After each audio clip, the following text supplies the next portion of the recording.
Good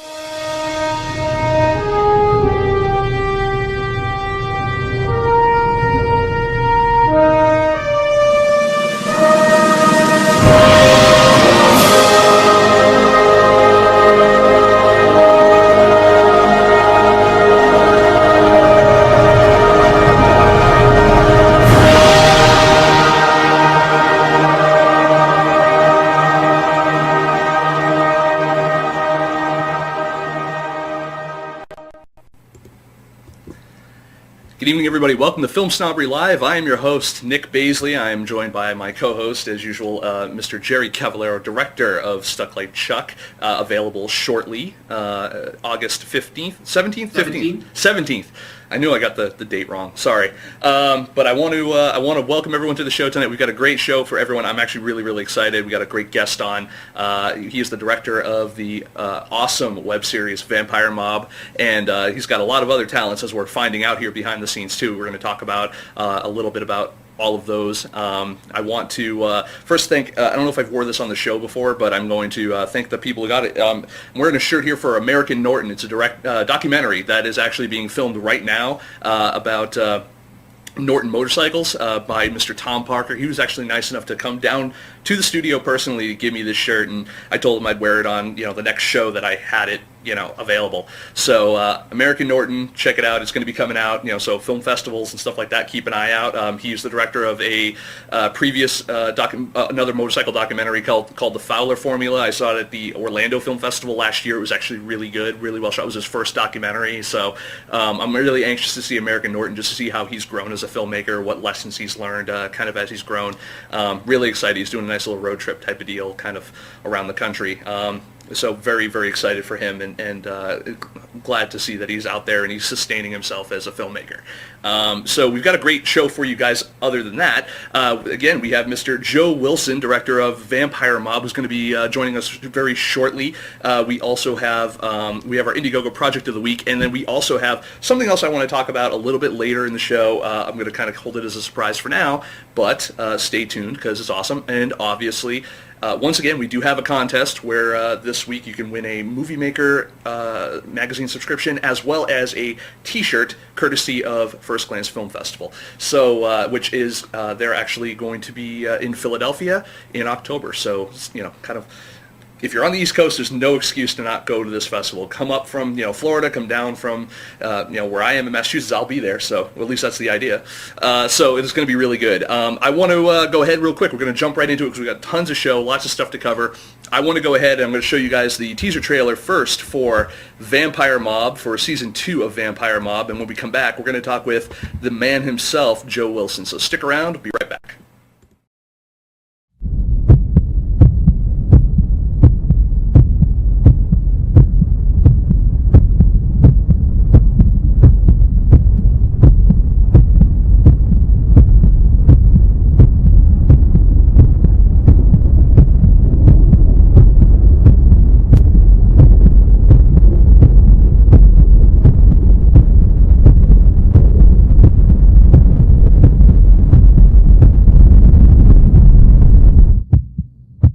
Hey, almost dead guy. In your next life, lay off the fucking cologne.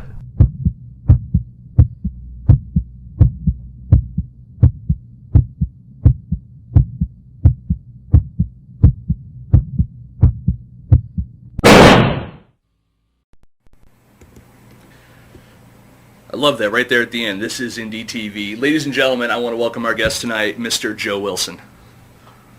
Hey, Nick. Thanks for having me on. Hey, sir. A pleasure. Absolutely. Long overdue. How are you? I'm great. I feel like I've just talked to you recently. Well, it's I have that feeling too. It's a little deja vu type of thing. No, yeah, Joe and I were talking a little bit before the show. Just kind of, we never talked before other than Twitter, which is we were also talking about was a fantastic way to connect with your audience and kind of stay up to date on stuff. And we also found out him and I have a lot of things in common, which is great, including mutual disdain for a lot of things, which is funny because I was talking to someone the other day and I said to them, I was actually talking to this girl and I said, I know that when I find the right girl to settle down with, it's going to be a girl that she hates the same things I do. And that's what we're going to bond over. We're, our mutual hate for certain things and people. Honestly, my wife and I, we've been married for 14 years. We've been together for 20, and a lot of our relationship is built on that same. Doesn't that suck? Yeah, that does suck. Exactly. No, it's. I bet you it's just like 90% of it's just like, yeah, fuck that guy. You know? Yeah, yeah, and that's the thing is like I am definitely she's the much, if she's the good cop, I'm the bad cop, period, like just in life. And she's just a very nice person. And I'm much more direct and perhaps a little too adjective prone. And but she'll still be like, yeah, you're right. You're still going too far, but you're right. Now let me ask you, and I ask this a lot to people who are in relationships and do kind of things in the creative field. Is she very supportive of Vampire Mob and the other work that you do and your career in general? She's a consulting producer in the credits, and it's not just like a bullshit thing that I gave to my wife. But she read all the drafts of all the scripts. She looks at all the cuts before anybody else. She went to school for painting, actually at the museum school in Boston, the Museum of Fine Arts. Nice. Art school. And that's kind of, we've also bonded over, I went to art school for photography, and we sort of bonded over that. Working at a restaurant, at Davio's, an Italian restaurant in Boston. I love that restaurant. Yeah, she worked at the one in Brookline, and then they opened one and actually this goes back to Vampire Mob. Watch how I do this; it'll be an amazing segue. I'm loving it. So she worked at the one in Brookline, and Steve DiFilippo, who owned both the Newbury Street one and the one in Brookline, opened one in the Royal Sonesta Hotel in Cambridge, right on the Charles River next to the Museum of Science. Yep. And I worked there, and when the restaurant was going to come in, I was going to probably lose my job as a barback.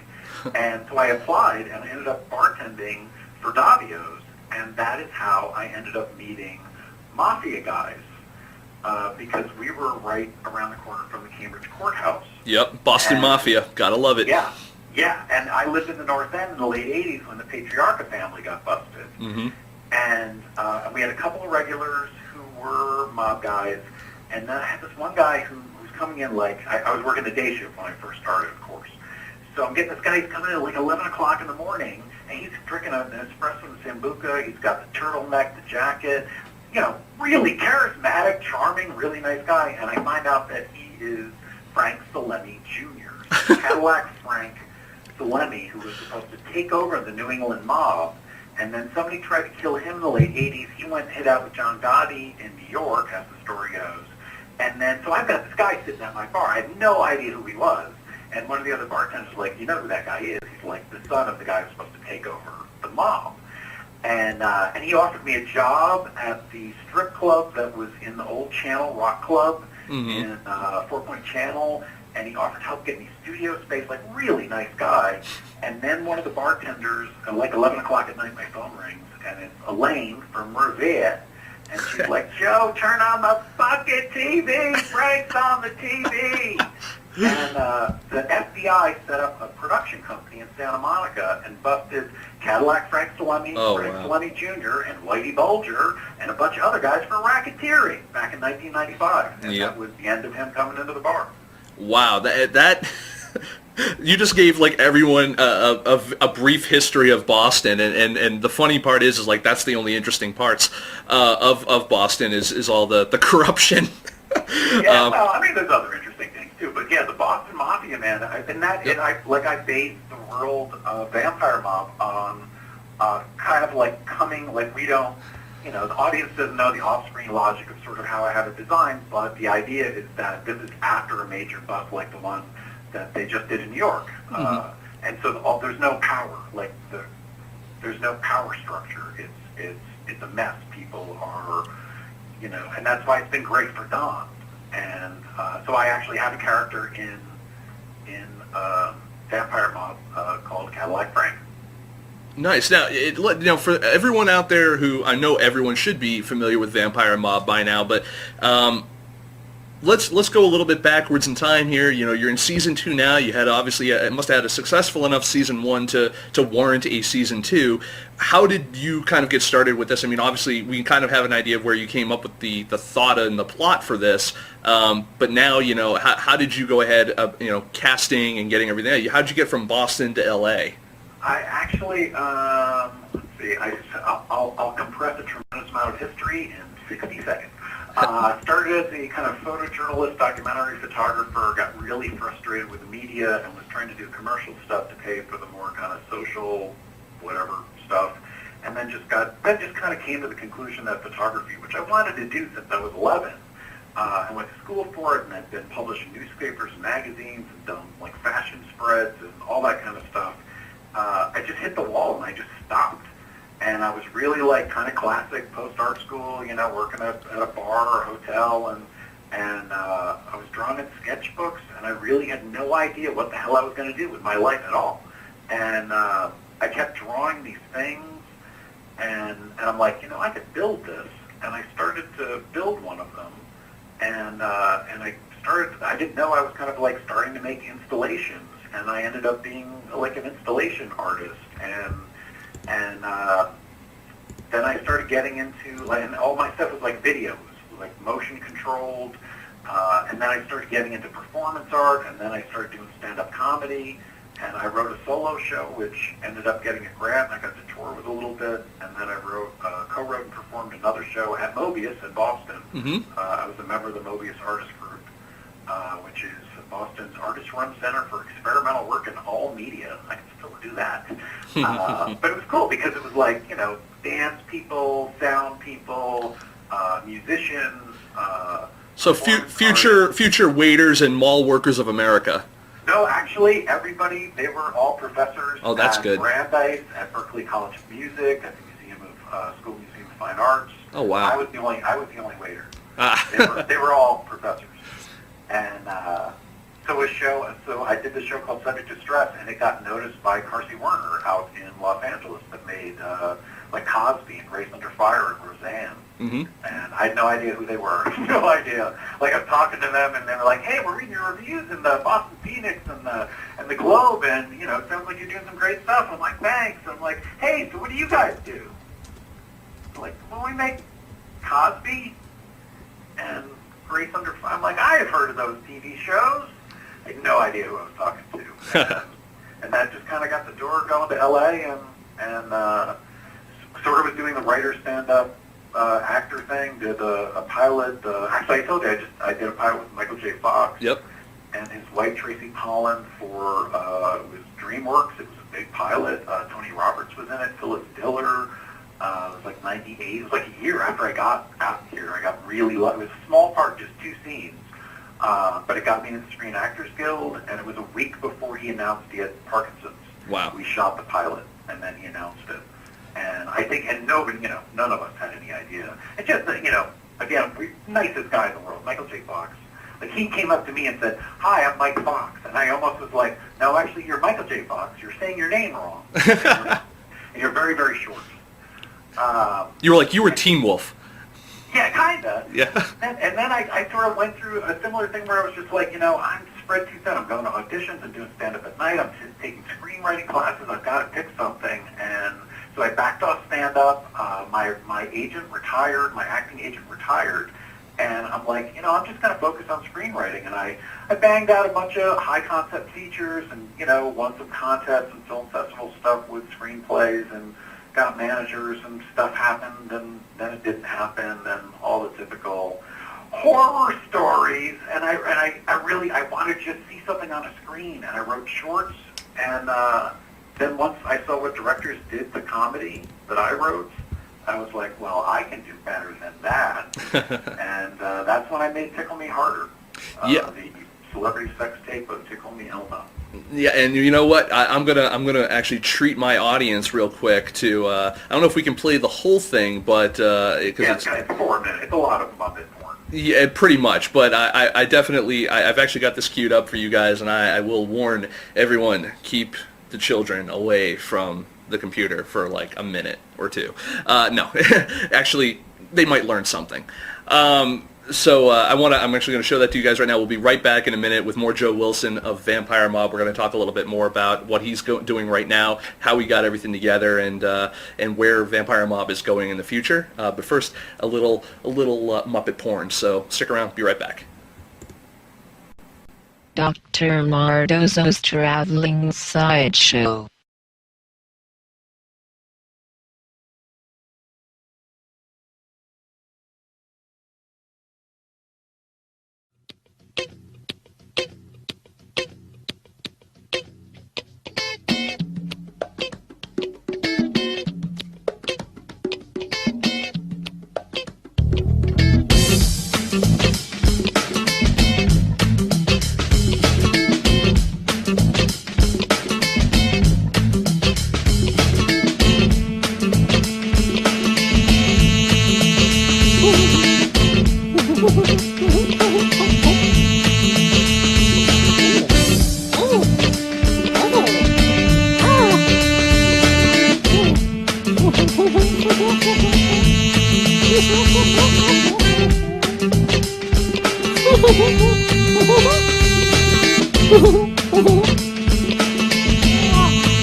That's some hot stuff. That's some hot red on red action going on there. It was me and 3 Tickle Me Elmos for 9 hours to shoot that. I did storyboard it, and I made that. I know it was the first thing I ever posted on YouTube, October '06, and wow. I saw those dolls on the news, and I'm like, they're doing some weird things. Every time, there are so many. I was actually at a friend's house recently, and she has a kid, and the kid is teething, and there's this toy that it has for it that is clearly a dildo. And, and it's just like, I don't think that they really realize how, sexual and phallic most children's stuff is. And I don't know if they do that on purpose as, like, conditioning or whatever. I just actually finished watching a documentary called Programming the Nation that talked a lot about subliminal advertising and in both, commercials and in products and stuff like that. And now, of course, every time, now I'm seeing all these different things, and I'm inherently looking for it's basically, I'm looking for the dick. I'm just like, there's dick and tits and everything, and I need to see it. That's what it is. That's hilarious. Yeah, when I saw the way those I'm like, if I put 2 of those together, that would be kind of funny, because there's no stop animation. That's exactly what they did. The only thing I did was wire them together, and I thought, well, 2 would be funny, but 3 is hilarious because it was 3. And so I'm like by myself, like shooting, and this is the reason I did this, was that I had a DX2000. And I bought it to make shorts, and I just never got to it. And I'm like, well, if I'm going to start making shorts, I want to know what the hell I'm doing, and I'm not going to have actors come in, so I'm going to just make a porn. So I like to spend $100 on those sheets, and I'm outside shooting that Elmo on a ladder, outside this little bungalow in Hollywood. My neighbors are walking by, like, what are you doing? And I'm like, hey, just making something. And so I posted that. Now, I had worked on a web series in 1999 for Mondo Media, the people that make Happy Tree Friends. They had a show called Like News, another animated show. And then I made that Tickle Me Elmo thing, which led to me kind of accidentally directing a web series for SuperDeluxe.com, which was Turner Entertainment. And it was produced by Scott Ackerman and B.J. Porter, who were the guys who do Between Two Ferns with Zach Galifianakis. Yep. And I know which Zach I think is genius. Yeah, and I know Zach from stand-up. We were doing open mics in L.A. Like 13 years ago, 12 years ago, something like that. So I know Zach from then, and it's funny to see like him well, of all the people that I knew, like, he blew up, like, huge. Yeah. But those guys had a show, and then I ended up working on another web series, and Neil Patrick Harris did a guest spot on a web series called Power Loafing before he did Dr. Horrible's Sing-Along Blog, where he played a Canadian necrophiliac. And it's online. If you Google it, I think it's on Vimeo, but you can find it. And that's kind of like, that's where I found web series, and I ended up making a short called The Swear Police. You can see it at swearpolice.com, that won at the LA Comedy Shorts Film Festival. And I got to, I wanted to make another one. And that's when Vampire Mob, I was working as a private investigator in the intellectual property field, and was investigating something that had to do with a couple of terms that were sort of mafia-ish, and Johnny Depp's movie was out, and I'm like, you know, and I joked, I was actually talking to somebody who thought I was somebody else, and joked with them that, hey, you know, the mafia thing seems to keep coming back, and the vampire stories don't seem to be going away. Where's the vampire mob thing? And I'm like, vampire mob? And I told John Colella about it, who's a very good friend of mine, very talented actor, and he was like, really? Really? Vampire and mafia? Really? And I'm like, no, not like that. It's going to be different, and you'll see.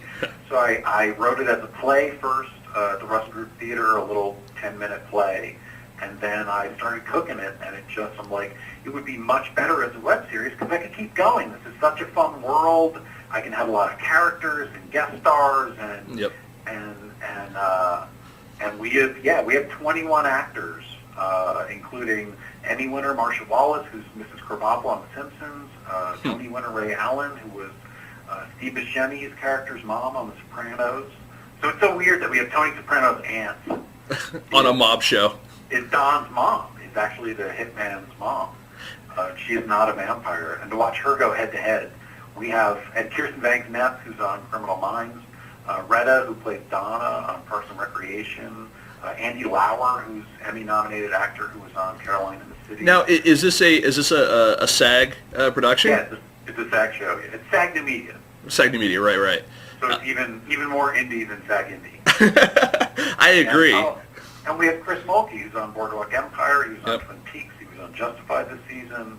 And that's the thing is, like, I went from directing 3 Elmos to directing an Emmy winner, a Tony winner in the same scene. And I have no idea how I made any of this happen.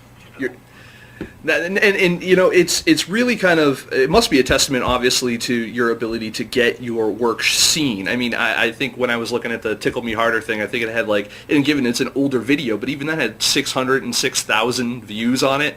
Yeah, that Gawker picked that up, and they called it a celebrity sex tape worth our time. And I put it out the same time that Screech, Dustin Diamond, had his sex tape out. Nice. And so they were piggybacking on it, and that's what made it kind of really blow up. But yeah, it's and the thing is, like, it's just as silly, funny, like, people start analyzing it, and I'm just like, it's just like, you know, when you took G.I. Joe and Barbie, you know, that's all it is. Now, we do have a question from the audience. John Hoff actually asked, how is Vampire Mob different from, other vampire shows like True Blood and stuff like that are on TV? I mean, what's the edge, aside from the fact that it's kind of all mob related? It's, you know, that Sopranos kind of feel. What are kind of the other differences? Is there anything special about your vampires? Please say they don't sparkle, please. Yeah, I think first, I've never seen True Blood. I've never seen any of the vampire shows or any Twilight. I've never read any of it. The only research I did was Vampire for Dummies, No Line. The only thing I saw recently was, made a few years ago, was Let the Right One In, which I thought was just visually just an amazing movie. Phenomenal flick. Yeah, I mean, it was one of the, like, I rarely go through a movie and I was pausing it on my laptop just to look at some frames of it. And, it's visually one of the few times I've looked up the cinematographer like that, where I'm like, what else has this guy done? So I think, and I really kind of, I look at the vampire elements as another obstacle on the characters, I don't look at them as vampires. I look at them as characters who have problems, and being a vampire is one of those problems. So it's actually less about, the power trip of being a vampire and more of it actually being almost a handicap to them doing their job as a mobster. Well, Don's a hitman, and his idea was to become a vampire because most of the time he's killing people at night, and he had got shot, and he saw the light at the end of the tunnel and the whole thing. So his idea was, well, if I become a vampire, then I'm kind of invincible a little bit, and he's based on one of the mob regulars that I had at the Smith Hotel. Was a guy who he started to get hair plugs, and he gave up in the middle. So he just had this horrible, thing on the top of his head. So Don didn't think it through, and then he got hungry and bit his wife, and then he's got to deal with his wife, and then his wife didn't want her mom to die, so now she bit the mom, and now the mother-in-law's moving in, who's played by Marsha Wallace, who's never played a vampire before, and then that's one family, and then the whole mafia thing is another family that he has to deal with, and so we kind of, in the first season, we meet a lot of the characters, we meet his girlfriends, we meet his boss who gets out of jail, and then somebody shoots him, and that's when things start getting really interesting. So there's a complete arc from season 1 to season 2. There is a huge reveal at the end of season 2 about what is really going on. And I want to remind everyone that if you guys want to watch, season 1 to kind of get prepared for season 2, you can go to their main website, vampiremob.com. You can also go ahead and go and to check out the Vampire Mob YouTube channel, which is probably youtube.com/vampiremob, I'm guessing.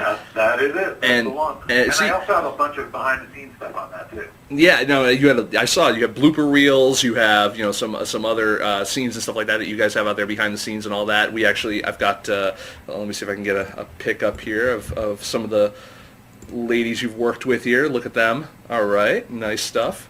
That's Ray Allen on the left, Kirsten Banks-Metz, who's Penelope Garcia on Criminal Minds, and Marsha Wallace, who was on the old Bob Newhart show, and also Mrs. Simpson, Mrs. Krabappel, right. And Marsha's just great, and Rainey Hall, who is actually married to John Colella in real life. And how do you how did you get the your cast and crew? I mean, obviously you got a little bit of success doing the Tickle Me Harder stuff, and obviously you had some cachet in the stand-up world and some of the other things that you were put out there to do. How did you entice? John Colella and I, we co-produced it together. I knew Marsha, John knew Ray, John knew Kirsten, we both knew Chris Mulkey. It really is I brought in some people, he brought in some people, and I think once people kind of saw the show, they read the script. We just shot with Vincent Guastafaro, who is pals with David Mamet and is in all these Mamet movies, was in Sweet and Low Down, was telling me stories about working with Woody Allen, and it's just, and I don't work with a regular crew flow. We just have 3 cameras and a boom. And we have 3 operators on one of the operators, and that's it, always. Or we have 1 operator, it's just me, and in the car, with the microphone just on a mic stand sitting on the floor. So you keep it tight, you keep it relatively inexpensive, I'm guessing, and you get it out there. Now, obviously, we just saw it's on vampiremob.com. You can get it on YouTube as well. Now, we were talking a little bit before the show. You can get it in other places as well if you're lucky enough to have an Apple TV or a Boxy box. Yeah, you can absolutely. If you have Apple TV or Boxy box, you can stream it on your TV. So it is genuinely indie TV. Yeah, and we were having a little conversation about that too, about how people still, there's almost a stigma to web television still that I think we're trying to shake off. And I think the problem is that web television, the term, just the idea of it, it's all entertainment and it's all online. Right. So if NBC's online and I'm online, we're both online, but they have a giant marketing infrastructure and we don't. It's That's the only difference. It's the And same they kind have of. longer shows. It's the same thing about as saying like making a dichotomy between being an independent filmmaker and a filmmaker. At the end of the day, you're both doing the same thing. One just has a budget, one doesn't. You know, and that is it. And the thing is, like, when you look at an hour drama on a network and an hour drama that's on a USA or a TNT, they're both hour dramas, but they both have completely different size audiences, completely different size ad rates, and they still put out 45 minutes of entertainment, 43, whatever it is with commercials. right. No, and the good news is that, you know, depending on how you're shooting your series, if you are doing an hour drama or whatever on the web, depending on how you roll it, you know, you can actually have a full hour. You don't necessarily have to have that 20-minute break of commercials, which is, you know, depending on how you structure your show, because you can always have, overlays on the, you know, while it's playing. You can get advertising that way, or, you know, obviously there's things like product placement and stuff like that are in there, which I think is something that, again, we were kind of talking about a little bit, where it seems like independent content producers for the web seem to be trying to flock more towards the older school of doing stuff, because and it's the same reason why I believe that independent filmmakers are always like, oh, we have to have my movie. I have to have my movie in a theater, and, you know, because it's a validation type of thing. But I think that some of the people who are more forward thinking, like Joe here, are understand that you don't have to be in a theater, you don't have to be on television, you don't have to go for the big, you know, the big nut sellout. You can go and you can make something by being audience centric and being keeping things tight, keeping budgets low, and you know, showing your audience that you're having a good time doing what you're doing and making engaging content, focusing on the story versus than focusing on selling the story. Absolutely, and also that I think an audience can sense that this is not a story that is coming through a machine. And I'm not saying that a publicly traded corporation can't produce quality entertainment. Sure. But there's a machine that it has to go through, and a lot of times that's what fucks it up. And because everybody knows when they're talking to me on Twitter, I write the show, I direct the show, I produce the show, I edit the show, I do the sound mixing, the color correcting. I'm not a company. I'm just a guy. Yep. And that's what kind of changes the, you know, John Colell and I are friends. Our wives are friends. You know, this is not the normal way of doing things. And I think the problem with a lot of the web series people is that they think that the world needs to know about web series, and they keep talking about support web series, everybody. And it's just like, that's like saying watch television. That's like read books. You know, I like stories about specific things. You have a story about, how about this? Tell me an interesting story that I would be interested in watching. Yeah. How about that? It doesn't matter what form it's in. Audiences don't care that it's a web series.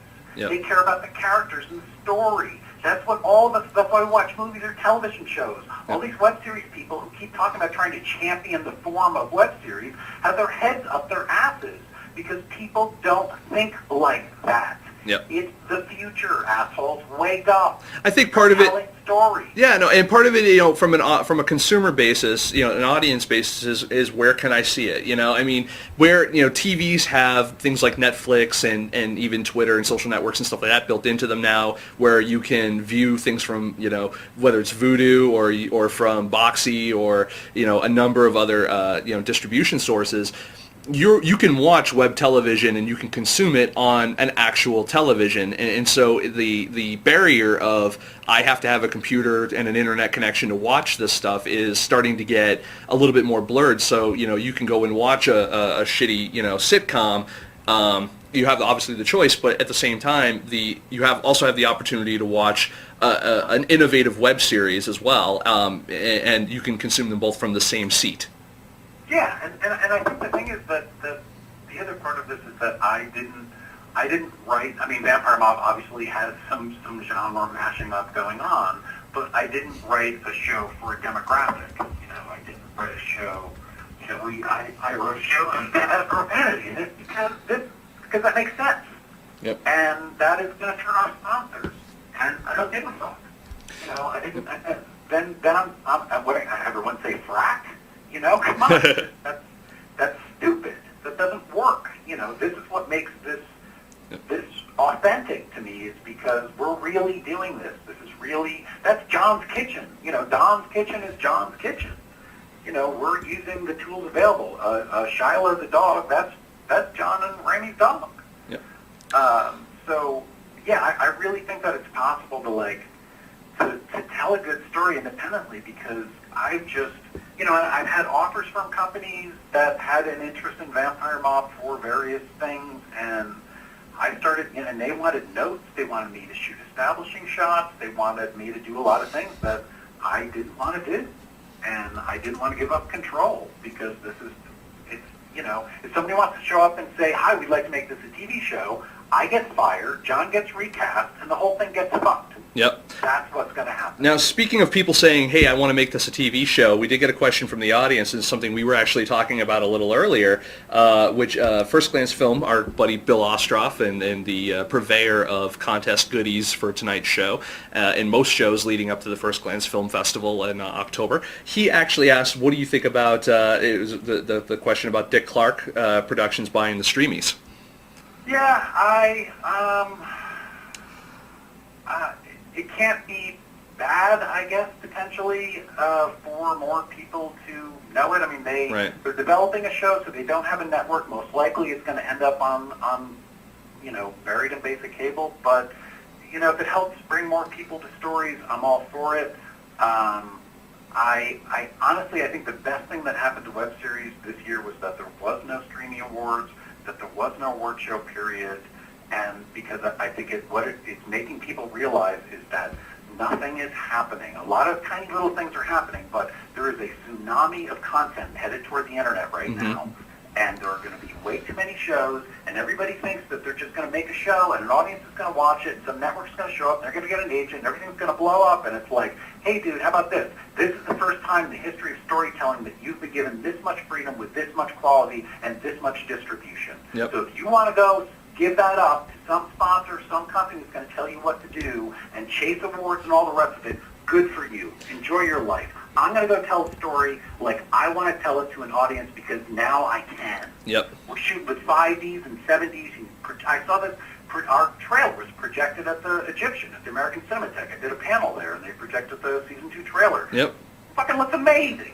Well, yeah, because the technology's caught up to to the budget of people that do what we do, and we're able to create quality content as long as the story and the actors and the characters and stuff are interesting to the audience. You can make it. It's nothing to throw something up on a screen now in 1080p or projected to get something that looks really good. It's funny. I mean, to shoot something in high def is one thing. To composite something that is worth seeing in high def is something completely different. And kind of going along with what you're saying, in terms of like the streamies and stuff like that, one of the only things, I mean, there's a small list, but one of the only things I also didn't like about the streamies was it seemed like there was a lot of pageantry, and going into it, you knew who was going to win, because there's only a handful of maybe 15 to 20 shows, and all of them basically were nominated for various categories that you knew were going to win, because it's like the Guild, Goodnight Burbank, maybe, there's just like, there's maybe 15 to 20 shows that are all, they're the winners. And the funny part is all of them are either have distribution through a network of sorts online, like a cold cast or something like that, or have sponsors or distribution through deals through things like Microsoft or MSN networks or whatever. I found that to be really interesting. Yeah, I honestly, I think the thing is that if we as storytellers are going to create these independent shows, and we are then going to go and look for dad to buy it, we're always going to be employees. We're never going to have our own deal. And for what it takes to make these shows, I mean, granted, I put a lot more into my show personally than a lot of people do, because I'm trying to build just the show.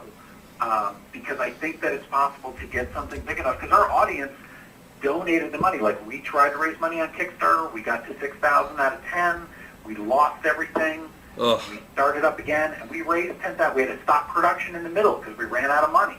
But we finally got it done, made it. We shot 80 pages with 21 actors, with, nothing. With homemade rigs for the digital SLRs, and our monitors are supposed to be, screens for a minivan. But we made it. It's done. It's in the can. I'm cutting it. Doesn't look bad. And there's something to be said for that kind of innovative or creative spirit, and that's one of the reasons why I really like working with, I say, independent filmmakers, but really it's independent content creators of all sorts. And I've had other people from the web series world on the show before, and really, with the exception of the intended distribution plan, whereas, independent filmmakers tend to want to go more theatrical or do the film festival route and stuff like that, versus the, direct-to-consumer type of method of web series producers. It's the same thing. It's the same type of production. It might be cut set differently to, more, actually modeled episodically. But if you take something like The Bannon Way, which, was a feature that Sony cut up, it's the same thing. I love that. That is one of the lost shows that I wish I had to show you guys. We had Mark Gant and oh God, I can't remember his name, Jesse Warren on the show about a year and change ago, and the person who shall remain nameless that worked for me that I fired, that you and I I alluded to you earlier, he forgot to hit the record button. Oh my God! Same thing happened with our episode of Hayden Black. Oh, that sucks. Yeah, you can imagine the Nick was not pleased. Yeah, Mark was Mark's a really nice guy. He's very supportive. He retweeted us, and I met him at a screening actually at the Egyptian. It's so weird that the way, like, I'm the new guy with the show, and I go to the Egyptian to it was a 2-filter screening thing. And the Sony lawyers wouldn't let him show The Bannon Way. Yep. And I walked up and I said, "Hey, I'm Joe Wilson from Vampire." And I was like, "Oh, you remember talking?" I said, I was bummed out. I said, "I'd only seen parts of it before they took it down." And Mark handed me a DVD. He's like, here's the DVD. And I sat down and watched the whole thing. Nice. Like a movie. But, yeah, I mean, but the thing about it is, like, yeah, I don't, because you give it to a company, the company is going to go do what they are going to do with it, and then it's not yours anymore. You don't own it. And that was, even with the couple of companies that we've had chats with, and I've had meetings with a couple of websites. I was just like, you know what, after working for SuperDeluxe.com, like, Mondo Media rocked. I would work for them in a heartbeat. SuperDeluxe.com, it was like, Turner was falling apart. They were running out of money. We had a show done. We had to wait 5 months for them to put it up. It sucked. Yeah. Paid really well, but it sucked. And I'm just like, I don't want to be in that position anymore. I'm so sick of just having the entertainment industry slap me around because they think they know what's best. And it's like, you know what, how about this time, I'm not going that route. I'm not going the festival route. I'm not going we're going to be on the internet. That's what it's for. That's what this show is made for. Yep. We're going to find our audience. We're going to raise our money, and whatever happens, happens. Maybe I'm wrong. Maybe this won't work, but I'm going to put everything I have into it to try to get this thing to blow up as big as I can. And I think it's funny because I get very similar. I get a lot of advice from people, myself, of just for FilmSnobbery, saying, like, you should, maybe try looking at this or working with such and such a person or whatever, and this and that. And I'm like, yeah.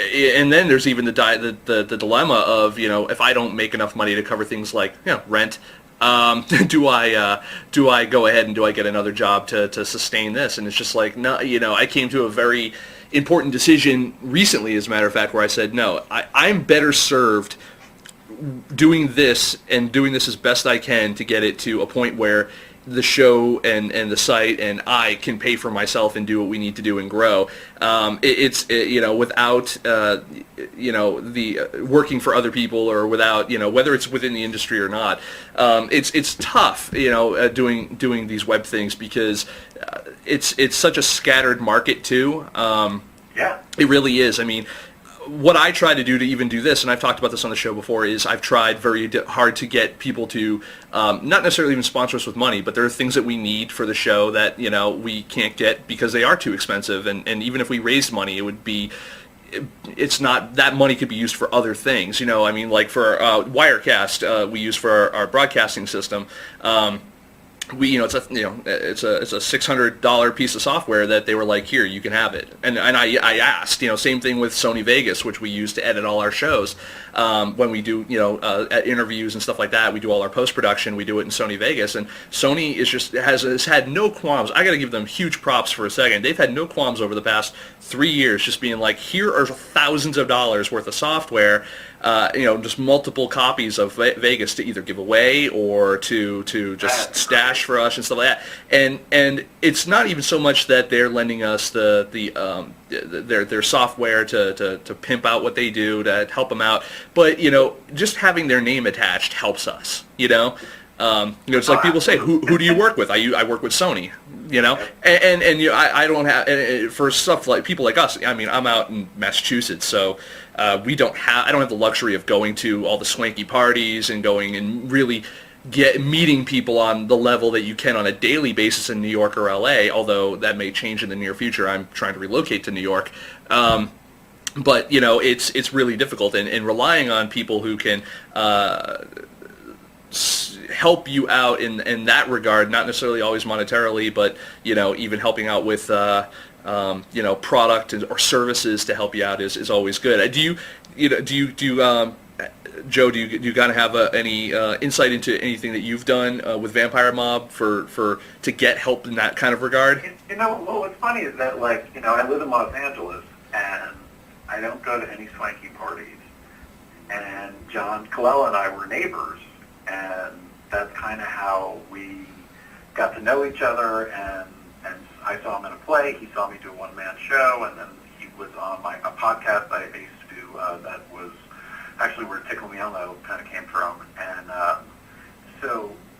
And then it really turned into, he knew Ray Allen because he did Cyrano, and she directed it. And so it really wasn't a swanky party thing. It was really more kind of mafia. It was more like, who do you know? Oh, yeah? Well, all right. You get that favor. I'll get this favor. I'll ask them. And it turned more into that. So it really wasn't and maybe that's part of the reason, I cannot tolerate bullshit. Yeah. And when I try to tolerate bullshit, because I did it as a screenwriter, I'm just like, no, that's a great idea. We should have Mother Earth and Father Time playing ping pong in heaven. No lie, that was a note. No fucking lie.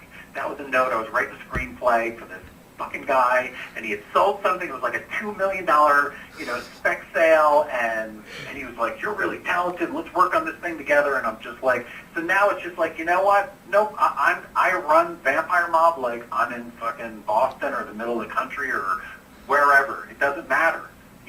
What I get access to are the level of talent that I have, but there is nothing else. I am not a fucking mover and shaker. I'm just on Twitter all the time. Yeah, no, and at the end of the day, it's working within your ability and working within your creative means. I mean, that's another part of doing this job that amazes me on a daily basis is the level of creativity from the people that we talk to, like yourself and the people that we see on Indiegogo or other places.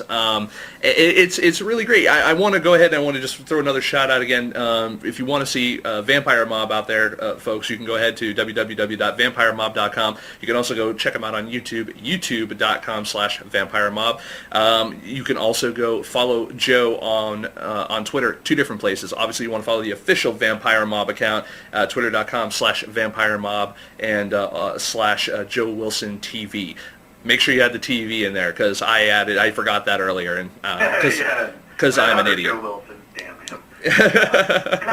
I think the other thing about it is if you have fun doing Film Snobbery Live and running the site, I have a lot of fun making the show. I work my ass off. This is 7 days a week, all the fucking time. But this is fun. All the actors who worked on my show had fun. They all told me afterwards how much fun it was. Yep. And I think that's what comes across, and that's what's different about this. This is like doing a play with cameras. Yep. And you know what? I do. I have a lot of fun doing what I do. The only problem that I run into is if I want to help people on the level that I want to, and if I want to sustain this and grow it, The only problem is I very much have to treat it as a business, and that part isn't as fun. No, But I agree. I agree. but at the same time, the only way I know that, if I'm going to get to a point where I can start just handing money out to people, which is something I want to do. I want to have a nonprofit arm that just basically gets money to give to people. So Vampire Mob, is shooting season 10, and they're like, we're a couple of grand short. FilmSnobbery has an application process to just go, you need money, here we go. It's a great idea. And the thing is, like, it doesn't take a lot to make the show at this level, but no one gets paid. Like, Yeah. Everybody, like we had Melissa Street and Kathy Singh were our makeup artists. They volunteered. All our crew volunteered. All the cast volunteered. All the like we shot without permits all over LA. Somebody gave us a castle. Somebody gave us a Bentley. But everything else was just like using what we had. The only thing we didn't have that we really had to track down was this butcher shop scene, and we ended up getting a free location that was perfect. So it's just like the amount of luck that I've had making this show is why I keep going. And the kind of going along the lines with that too is, even those people who are volunteering, especially the level of cast that you're working with, you look at the people who are helping out, whether it's doing makeup or in your case even, directing, producing, writing, the whole 9 yards. These people are going to go back to, jobs at paying jobs at these various TV shows or movies and stuff like that. And the next time that someone says, I need a makeup artist, do you know anybody? Word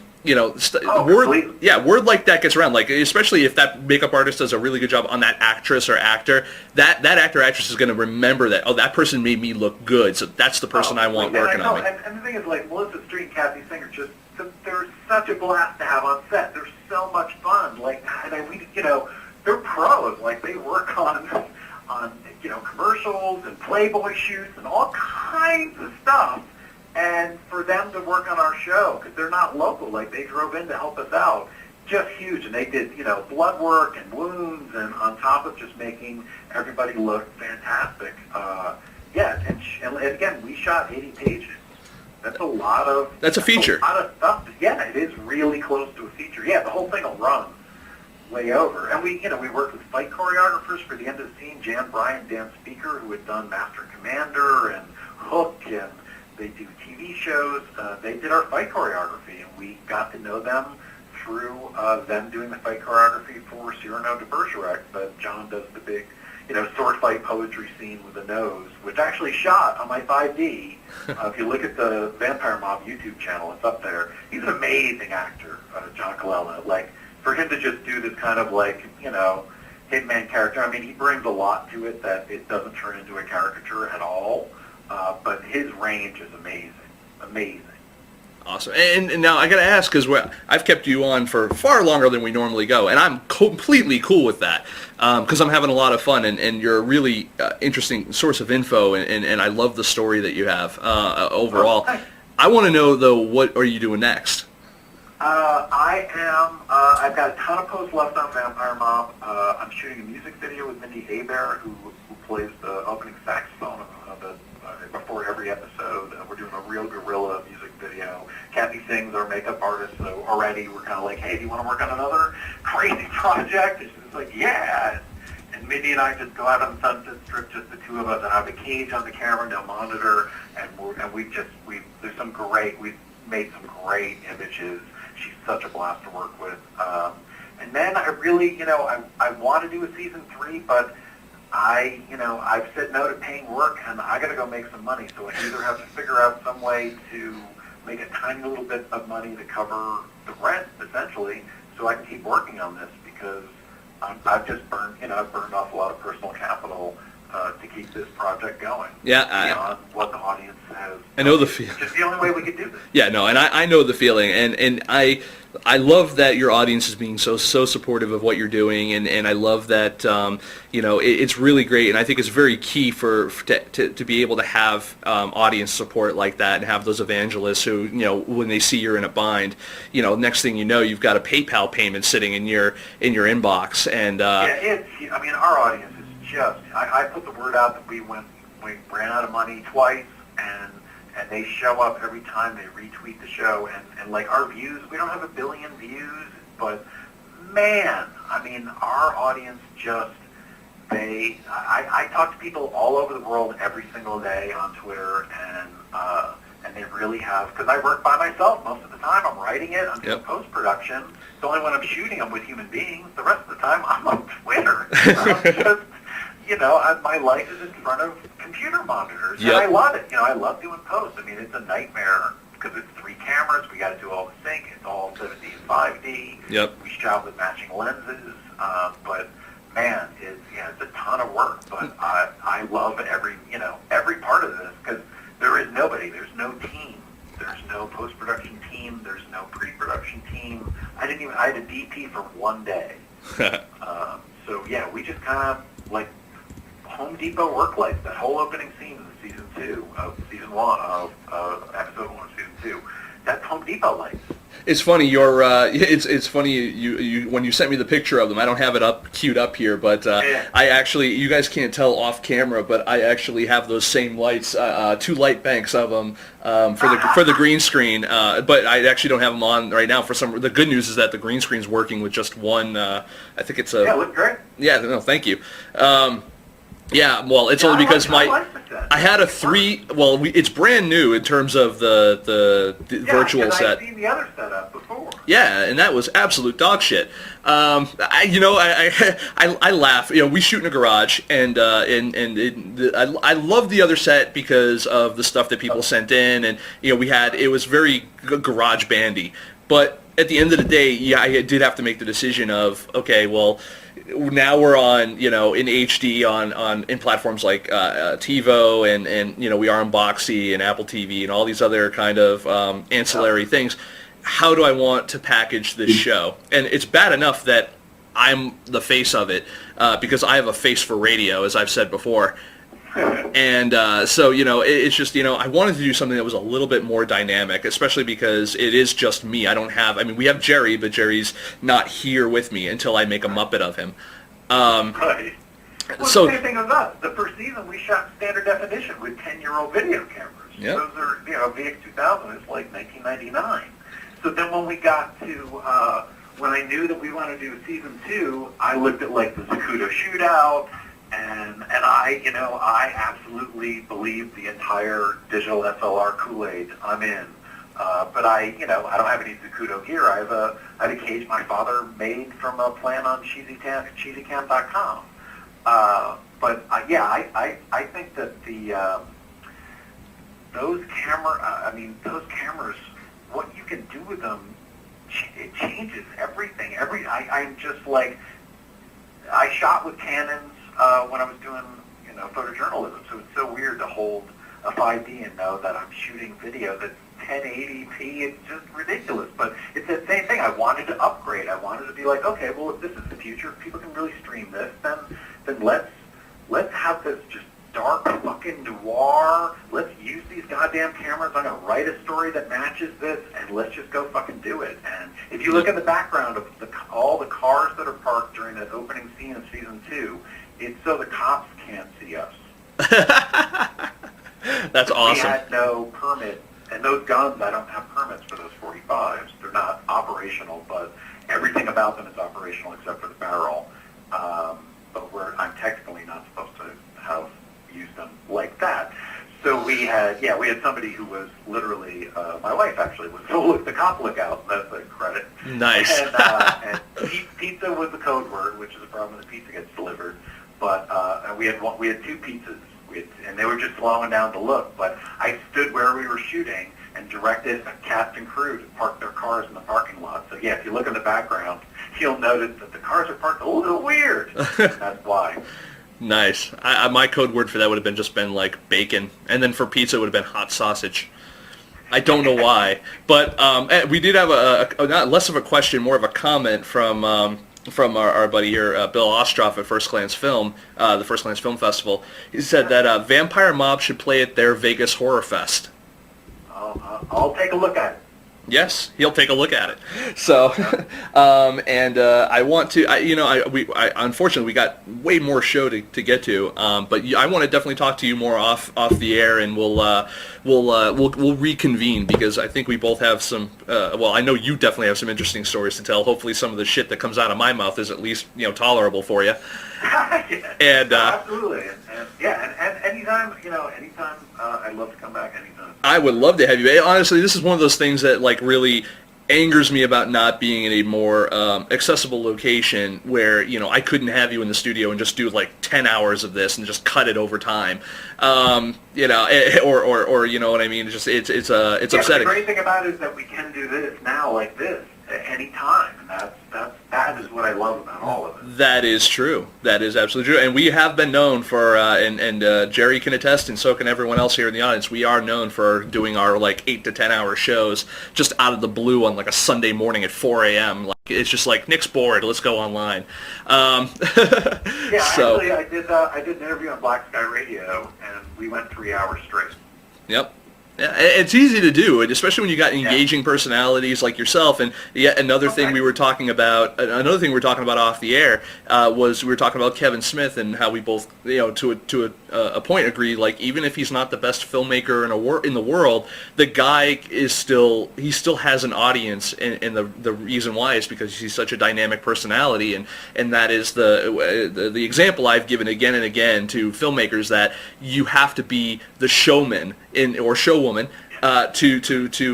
because chances are your first outing as a filmmaker, especially at a low budget level, is not going to be great. And also just in terms of mindset, I mean, I don't know.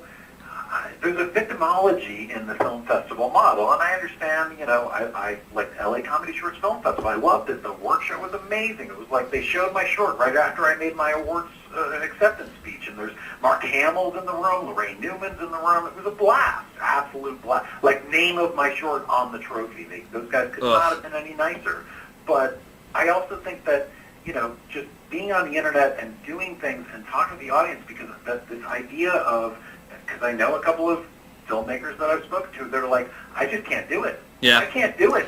And I'm like, well, then you are always going to be an employee. You are never going to have your own audience that you talk to who likes what you do. You are always going to be an employee of the company. I come from an IT background, so I used to be a network engineer, and so basically means I worked with a lot of socially inept nerds. And the funny part is that the socially inept nerd, technical nerd, is almost exactly the same type of socially inept as an artist, just very socially awkward, and they don't know how to promote themselves because it's all about the art. They're so in their own head of what they're doing, and they feel that they put their emotion and their feelings on the screen or on the film versus versus in person. And I look at them and I'm just like, look, you can hate Kevin Smith all you want, but go turn on Smodcast for fucking an hour and you tell me that that guy isn't going to continue being successful because of just how he relates to his audience, and that's a lot of what it is. It's just being able to be engaging, tell interesting stories, and the guy's got fun stories. I mean, even if it's just talking about fucking his wife, I mean, come on, it's funny. And he was he's and continues to be kind of ahead of the curve in a way, and much like Ed Burns, and Ed Burns and Ed Burns satisfies his filmmaker need of getting a projection by going to a film festival and just here, boom, audience, I see them do it, done. And his statement, which is absolutely true, most of us don't see movies on screen. Most of us see them on our laptops or TVs or whatever. That is the way most people do it. So why put all that extra marketing budget? Why put all that print budget? Why not just go right to, because my thinking is that even, with Vampire Mob, if our audience gets big enough that no matter what, a sponsor wants access to it. And if the sponsor is like, sponsored by, and they're not going to give any notes, they don't have any fucking influence on the show whatsoever, they just want their name attached to it, I'm down with that. That'd be great. If they want to tell me one fucking thing about the story, then we're done.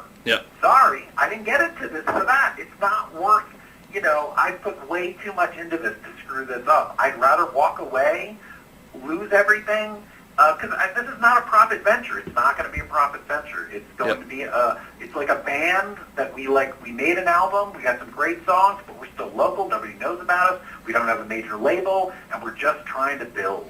Yep, absolutely. No, and the funny part is, I mean, if you did get, any type of profit in there, that's when the SAG indie stuff starts kicking in, or SAG new media stuff starts kicking in, then you do have to start paying people, and which is great. And the thing is, I'm a member of SAG, so and the great thing would be, how great would it be to work on a project with your friends that you all get paid on, and we all get paid on it, and we made it. It's our thing. That would be the shit. I mean, that is what I want all of us to do, because I work with people who are so fucking talented, who John Colella and Rainey Hall and all this cast, these guys should be working on television all the time. Millions of people should watch these guys work. It is unbelievable the amount of talent that I get to work with. And it just, it would be so great to sidestep all the bullshit, go right to the audience, blow the thing up, have them go, yes, I get it. I like what this is doing. I like the story. I'm in. This seems fair to me. I'll buy a T-shirt. And we have let's take one more question from the audience, only because it's her first time on the show, watching the show, and so I want to welcome a new guest here, Miss Childress, and she asks, how much of a following do you need for a web TV series before it's ready to be pitched? I don't. I'm going to be as nice about this as possible. I don't give a fuck. Honestly, I could give a shit. I have no fucking idea. I don't pitch to anybody. I'm not an employee. I make a story. Pitching is when I take an idea, or I take something and I go, look, here's this.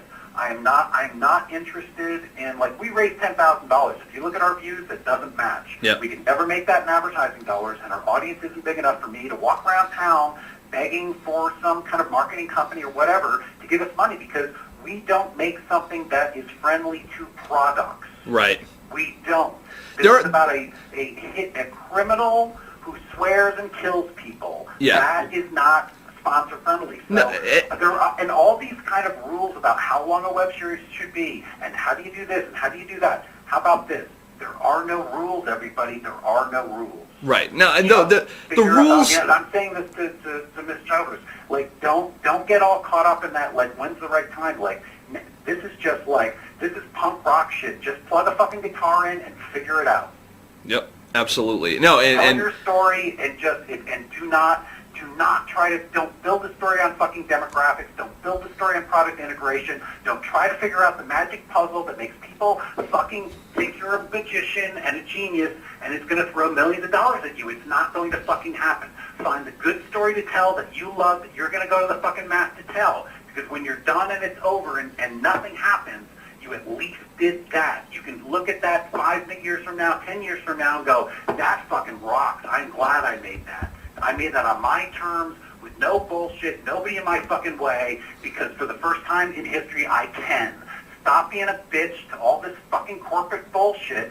Grab the reins and just go out, figure out how to do it. Develop your story, have table reads, get notes. Don't write something a weekend and put it out. And please stop telling stories about people who want to be actors. Who gives a fuck about the entertainment industry? I'm so fucking sick of it. No more roommates. No more I'm pursuing acting. Tell real fucking stories about real fucking characters. And when you're watching the fruits of your labor from your cardboard box on Hollywood Boulevard. I think you can do both. I think you can too. I think that, if like yourself, if you have a passion for what you do and you get other people to gravitate to that, you will be successful by default. It'll eventually happen, and you won't have the need to pitch to people. You won't have the need, because those people, first of all, will approach you eventually, and then not only that, But the thing about it is, if Miss Childress has a story, and an audience will like that story, then they will support that story. And if she puts the time in to continue to work to build that audience, she doesn't need to pitch to fucking anybody. other than the actors. I have to pitch to actors. I have to show them good scripts. I still have to do good work. I'm working with fucking professional people who are working on TV shows and movies. I'm just some guy with a couple of cameras. So when I hand them a script, it's got to be the real fucking deal because I'm dealing with the real fucking deal. These are Tony winners and Emmy winners. I'm not some schmuck who's banging out 3 pages going, woohoo, I'm making a web series. Now it's going to be a TV show and Gum's going to sponsor it. Yes, you see, you're a completely different kind of schmuck, and I appreciate that. No. Exactly. Loving it. To answer a question from the audience, a little technical question. Yes, I can just change and manipulate all the backgrounds and stuff like that. Someone actually in the audience said, hey, when we get like heated rants and passionate people on like that, we should have a special background that we put up for that. And I was just like, I completely agree. If I could do it live right now, like if I knew exactly where the file I want to use is, I'd totally do it. I have another one I want to use. Coming from the bottom of the desk. Exactly. Just fire. No, I love it. This is, speaking with people like you is one of the reasons why I enjoy doing what I'm doing, and it's also people who you kind of get it, and I like that. And you have a different take on stuff too that most people do. It's really kind of it's interesting to see your perspective on different things because you're in the thick of it in terms of location, so you see that industry every day. Like I'm so not in the thick of it in terms. Like I don't agree with the majority of the web series world. I'm sorry, I don't. The old model thinking of like going to sponsors and trying to pitch to like, should I pitch to brand managers or to marketing managers? Really? Is that what you dreamed about when you were a kid, asshole? Really? Is that what you dreamed about? No, for me, I would have been way too like interested in being like, I have Mark Hamill in the room. I gotta ask him if he could just say for me either one or two things, either something in the Joker voice, or I want to go to Tashi Station to pick up some power converters. One or the other. I mean that's more my mentality of doing stuff. Now, obviously, when I do what I do, yes, I do try to package it for something that can be quote unquote sold, in terms of, when Jerry says to me like, we should just do like a 4-hour show. People love when we do that. I'm like, Jerry, that's great. And I love doing it too, but I can't sell that in terms of even putting it on, other distribution outlets and stuff like that. I mean, sometimes, people don't want to watch my show for 4 hours in a syndicated aspect. But, that's one of the reasons why we want to come up with something. We're doing another show launching soon called Film Snobbery Daily. Real quick, real dirty, 5 minutes or less, some indie news, throw it out every day, Monday through Friday. That's the idea. Real easy. And the idea being that I can sell a 5-minute show. I can sell that, and when I say that, that's the business side of me talking, saying I know that I can get, whether it's sponsors or whether it's money or even build my audience further by adding new content. Because at the end of the day, and I think you have it, you said it in a different way, that and it's been said in the past, content is king. And I don't give a shit what anyone tells you. It's not who's sponsored it. Yes, there are shows out there, web shows out there that lend themselves to product sponsorships and stuff. Like you have a show like The Guild that is based around World of Warcraft. Yes, that is a show that's built for. It has a built-in audience and it has a built-in outlet for mass marketing. Shows like Vampire Mob can capitalize on things like either the vampire culture or the mobster culture, but there's no product involved in there that's going to you can actively pimp. No, but even I just watched Mark Gant in the finale of Leap Year TV, which is a sponsored show, and it's about entrepreneurs, and that's the whatever their sponsor is, that is their audience is entrepreneurs. So, but all it is in terms of product placement is the little sponsorship up front, and then the story is about entrepreneurs doing this kind of contest thing, and there's a point to it, and you can see why it would appeal to their audience. That really makes sense, I think, in that sense. So, but I think for the indie people, and that's what I'm watching is a lot of web series people seem to, like when I did this panel at the Egyptian, Ileana Douglas was on it, and somebody from Strike TV, somebody from Funny or Die, and the creator of Asylum, another web series that got picked up by BET Digital, and all the questions about money and pitching and product placement, and nothing is about anything other than that. And what it is that it just, and I get it, everybody wants to make money, I understand that. I like to make money too, but I don't, for the independent creator that just puts a show out, Like, you have to understand, no one cares. Yeah. There's a million other things they can watch. I mean, Exactly. yeah. No, I completely understand. You've got to put the time in. No, absolutely. And over time, your focus can shift. And again, I'm going back to Kevin Smith. Kevin Smith is a perfect example of that. I mean, he's been doing Smodcast for, I think it was 4 years before he launched the Smodcast Internet Radio, and he just added and added and added. Now what he does is he does a couple of live shows a day, you know, for various shows that he does, and then the rest of the day, they play archives, which is basically repurposing all these different shows they've had, including, you know, different... What's got a talk show in development now? Yeah, no kidding, right? With was it TMC, AMC? It was I can't remember who the network was, but yeah, no, he talked about that too. And actually, he has two shows because the other one is a reality show for the guys from Tell 'em Steve Dave, Walt Flanagan and Brian Johnson. It was a reality TV show set in a comic shop out in New Jersey. Mm-hmm. And you know, it's just, and that's the other thing too. Yeah, I mean, even doing those guys filled in when him and when they went to Comic-Con. Exactly. Doing like 4 hours live.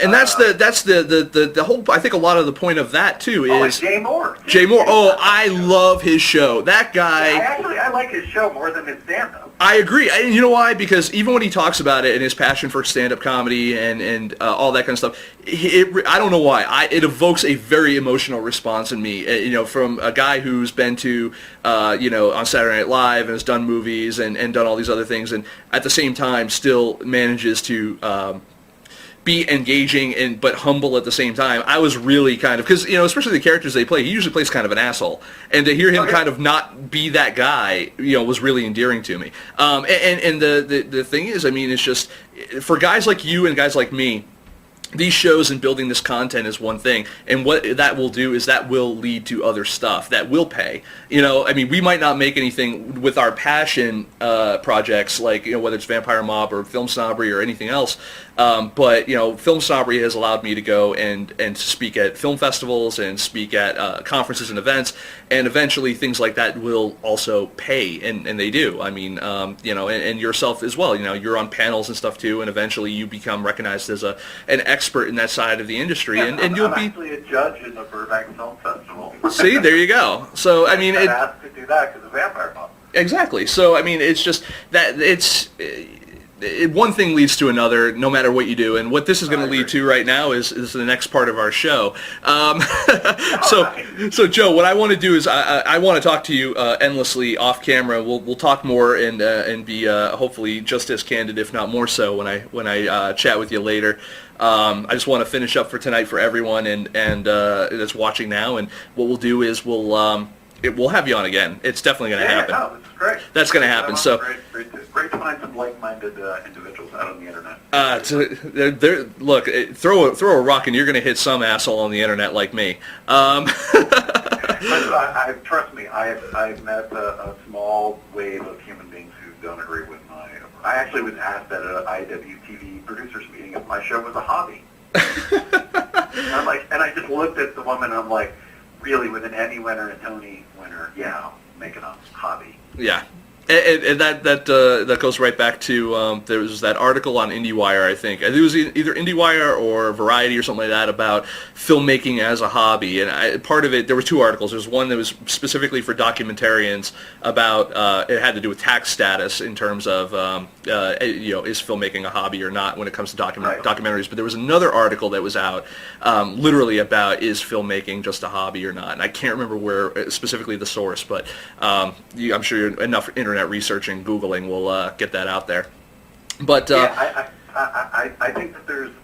I mean, I'm not a calling card guy, and I'm not. And I used to be a goal guy. I used to be, I'm going to do this, and this is happening, this is happening, this is going to happen. And now I'm just like, I'm a guy who does shit, and then the other shit happens, and that's my career now. Because I never wanted to be a director. I never wanted, you know, none of my goals were what I'm doing now, and I'm doing them because I wanted to just tell a story. And I think that's the thing that, you know, I didn't want to direct. It was just I watched other people fuck up my shit. Yep. Like, I give you comics, you fuck it up, I'm going to learn how to direct. Sorry. Yep.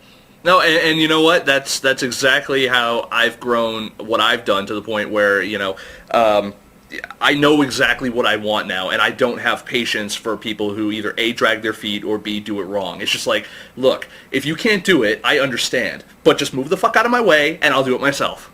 And and the thing is, but if they're doing it wrong, and, you know, I've seen some stuff where it's like, some web series stuff where it's like they don't know anything about room tone, they don't know they have no visual sense whatsoever, nothing's composed right, but there's a kernel of something in there. You can see it. I'll watch that, but I've also watched really well-produced web series that had giant plot holes. that have been very successful for, you know, industry kind of shit. But, I think that this is the time for this kind of stuff to happen. I think that right now has never happened before. Yep. And it's great to be in it. And I think that the economic crunch and like world events are forcing creators such as yourself and other independent thinkers to be more creative in reaching their audience and to be a more actually even be more forceful to reach that audience, because they know that the networks aren't competition like they used to be, and neither are a lot of the other contemporary people doing what they're doing in that space. There's the technology is cheap enough to do this is the time when real storytellers are going to have an opportunity to really make an impact, and it's starting to it's starting to happen all the time. You see things like what would happen with Sam Raimi buying up the rights for to make a motion picture of the guy who did that robot thing on YouTube.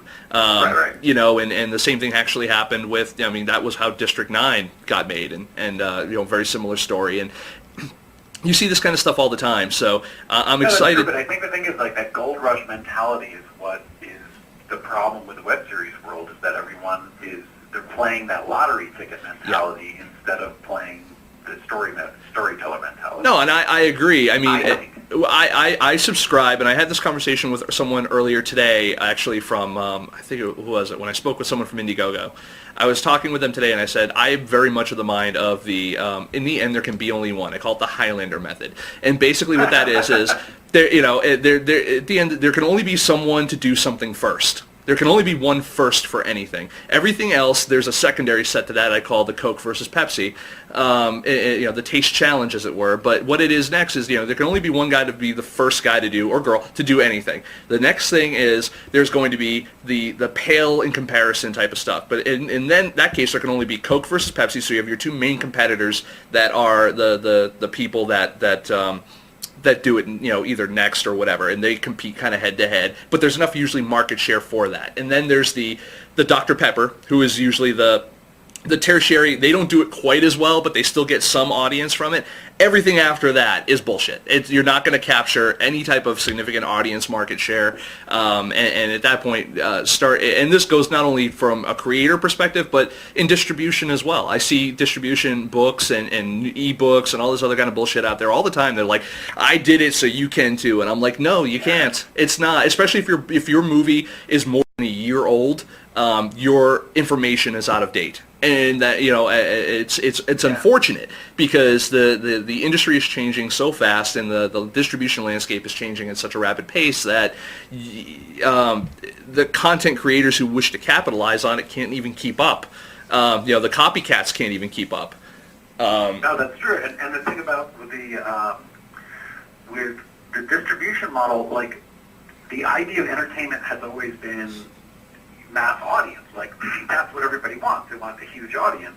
But everything is about niche now. The networks have been fragmenting their own audiences with their own cable channels. What Viacom does, what Disney does, they're all like, well, there's a food channel and there's a cooking channel. Yep. So already, now you throw in video games, now you throw in the internet, now you throw in Hulu, Netflix, YouTube, all the rest of it. Fragment. You throw in Twitter, now it's even fragmented more. And now those things are starting to come together. So I think the reality of perhaps, because I think the other thing with web series is people are talking about curation. Yeah. Like having people curate. Oh, it's a curated site. I have chosen you a bunch of good shows to watch. Really? How about this? Fuck you. How about I'll just find my own? Who watches TV like that? Nobody does. No. I go to a website and they tell me, Rotten Tomatoes is one thing, but having we think this is good, you should watch this. That's the video store shit. That's bullshit. Yeah. I think we've done our own kind of quote unquote experiment in curating ourselves with the live FilmSnobbery Live at FilmSnobbery Live presents like a day at the Palace and stuff like that, where we actually showed people's movies in theaters. And you want me to tell you what the failure on that is that neither the forum that we're screening in nor the filmmakers seem to give a shit about promoting their work being shown, and that angers me to a point where I could punch babies. And it's very frustrating because at the end of the day, it reflects slightly bad on me only to the event coordinators that I'm working with, where an audience won't show up. But at the end of the day, it's a testament to just how successful that person's going to be in the future, because if they're not going to even bother to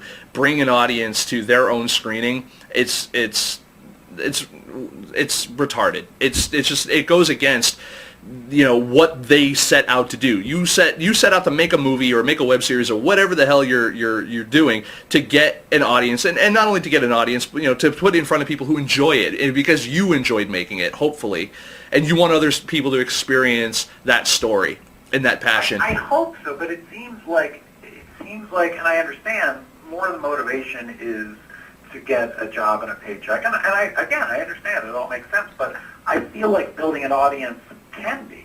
I think, if you have your own audience as a filmmaker, whatever form you're telling your story in, then, and however big or small that audience is, and even if you're an individual actor or writer or musician, if you're not in the game, if you're not on Twitter, if you're not on Google Plus and Facebook and building your own thing, that even when decisions are made in terms of casting, if somebody has 1.2 million followers, they have an audience already. Yeah.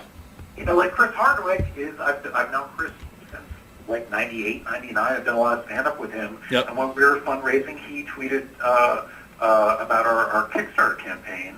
And it gave us a little bump, but it's like, he is his own thing. Now he's got a BBC show coming, actually two of them, and watching what that guy has done with his podcast and with the stuff that he's done on G4 and integrating all of it. Yep. Like that, it's individual. It's about niche. It's about individual audiences. Yep. It's about building your own thing. And I hate to be the guy who's spouting out like your personal brand and bullshit like that, but the sad part is that is part of it. And Chris Absolutely, Hardwick, Chris Hardwick as the Nerdist is a very good example. Like Kevin Smith, another good example. Even to us, while we're a poor example in comparison to those people, people know. It's the reason why I now cannot not do this show. It's because people know me for this, or know my face for this show, or know me for Film Snobbery. You become the de facto face of your product or brand or show or whatever it is that you do once you put yourself out there like that, and you cultivate, and you're there with your fans and or followers or whatever you want to call them.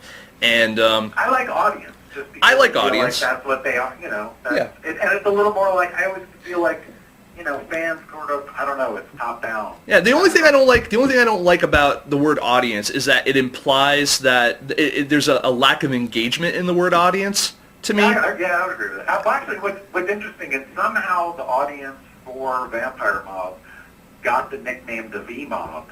So like all the behind the scenes videos I made with my phone, I always say, "Hi V Mob," because somehow that's like their V Mob, the V Mob, V Mobbers. There's also the Mobettes, who are a core group that's slowly getting bigger.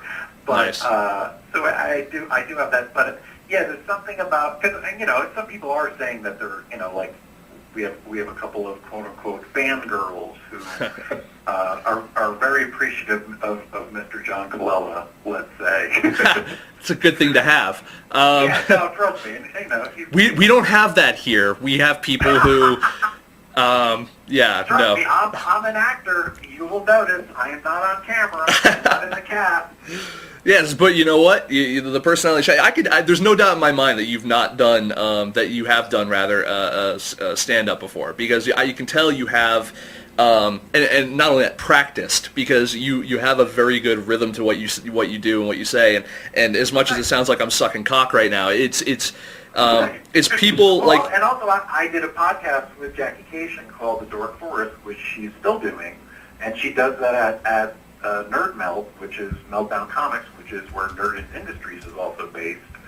She does live recordings there, but we did a show every single week for 2 years. The first 2 years Blog Talk Radio opened. Wow. Or like the first month we had a show when they opened, and then she kept going, and now she does it off. She just records it normally, puts it up on iTunes. And that reminds me, I believe, if I was going through Twitter today, and forgive me if I'm wrong, I believe Meltdown Comics was actually looking for their, I think it was like 100,000, they're counting down to like their 100,000th or 10,000th, something like that, follower. And I think they were giving away something or doing something once they hit their thing, so their goal. So if you guys haven't followed them by now, you probably should, because and if you're ever in LA, like, I'm not a huge comic book guy, but I've gone to stand-up shows there and screenings there, and it's a really cool store. It's a really cool place. And if you are into any kind of comic book stuff, you'll lose your mind in that place. I gotta tell you, the first time I ever went even to like the Jay and Silent Bob Secret Stash in Red Bank, I really had, I was blown away. I'm a huge comic book nerd. We've got one cool thing we have here in Massachusetts, and it's a place I hang out at fairly often. There's a big warehouse of a comic book shop in Worcester called That's Entertainment.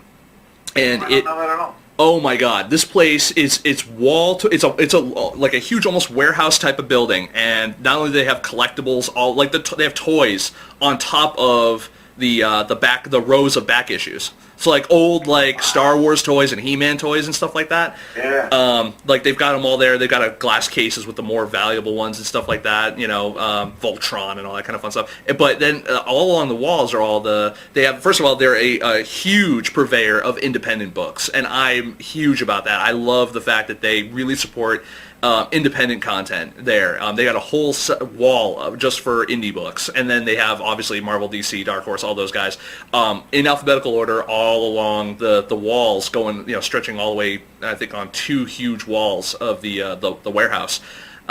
They have shirts, and they got toys, and they have video games, like used video games and stuff like that. It's like you walk in and it's like a flea market for the feeling anyway. It's like a flea market of nerddom.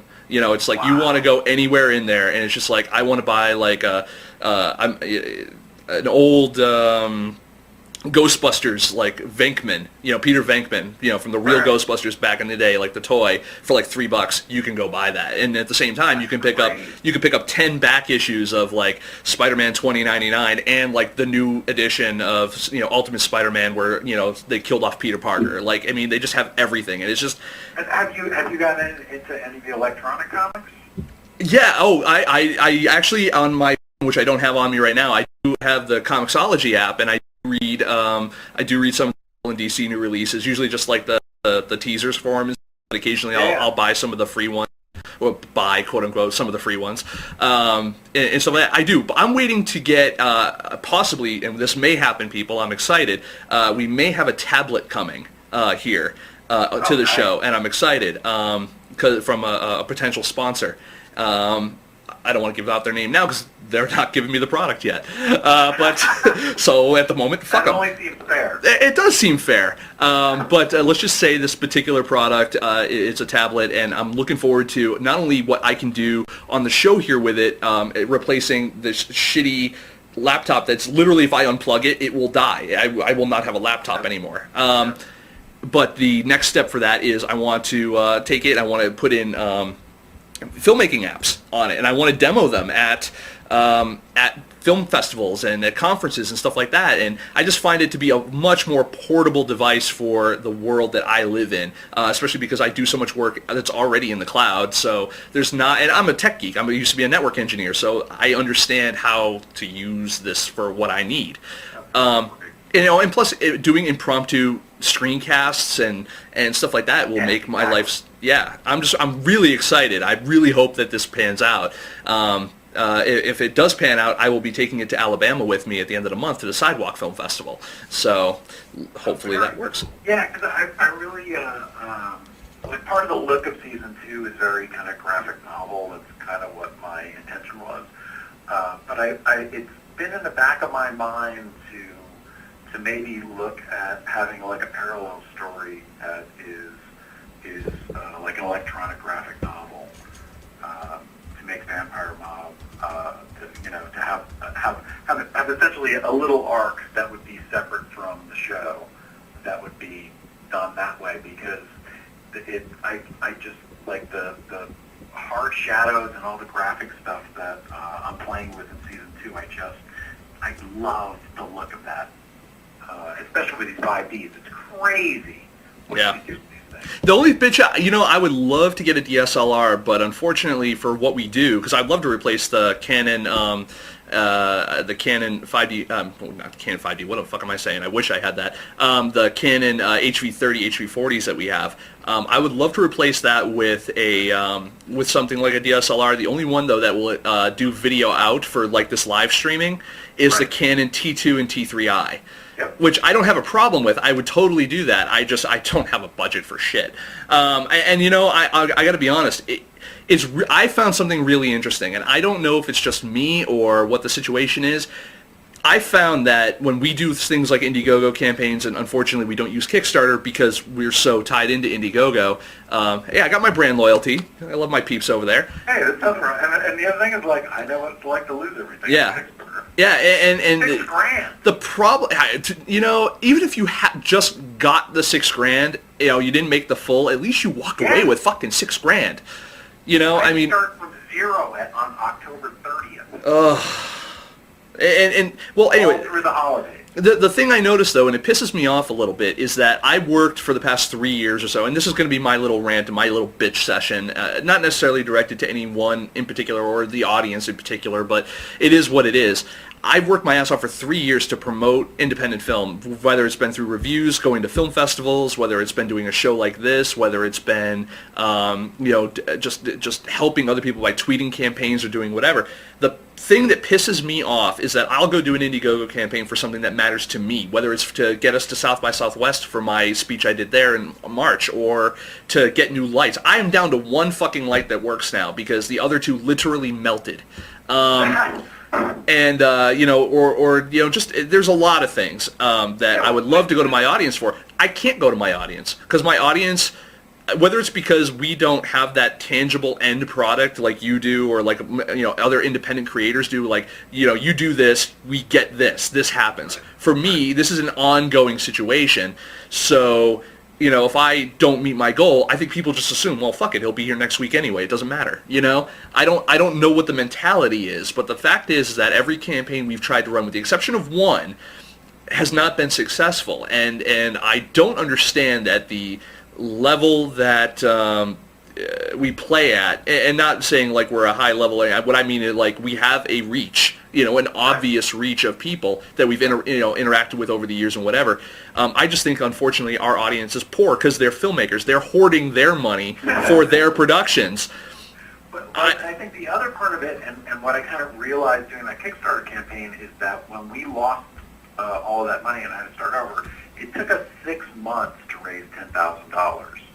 So I think part of this is just this window of time for people like us who have, you look at our views. Like, I've had the first episode out of season 2 since like June 21st, and maybe it's at 1,700 views right now. Yep. So our audience is tiny, but we raised that money, but it took 6 months. Right.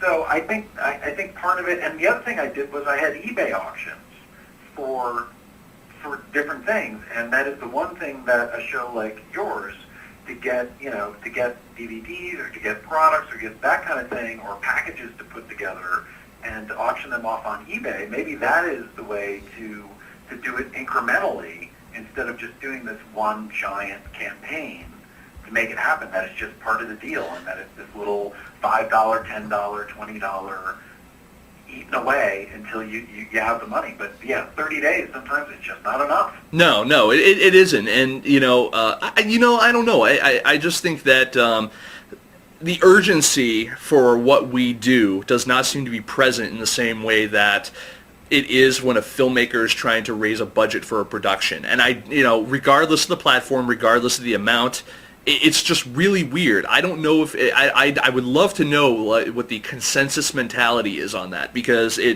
to me, as someone who spends literally my entire waking life promoting your content, by you I'm saying generically you, Yeah, like the royal we, promoting your content, to be able to ask for that in return very sporadically and not get the return on that investment, what I feel is a time investment anyway, it kind of hurts a little bit. But anyway, that's me just bitching. I mean, this is obviously way off topic from Vampire Mob and the show in general. But the thing is, like, I put the show out, and when I see, the view count's not where I'd like it to be, I'm like, hey, again, it's like, I don't feel like what we're doing is not of a quality that will draw a larger audience. It's just going to take some time, because if giant corporations with marketing dollars can't make TV shows successful, then it's going to take, a couple of guys a while to get the word out about a show. Yeah, no, I completely agree. And that's the mentality I try to actually keep in terms of when I'm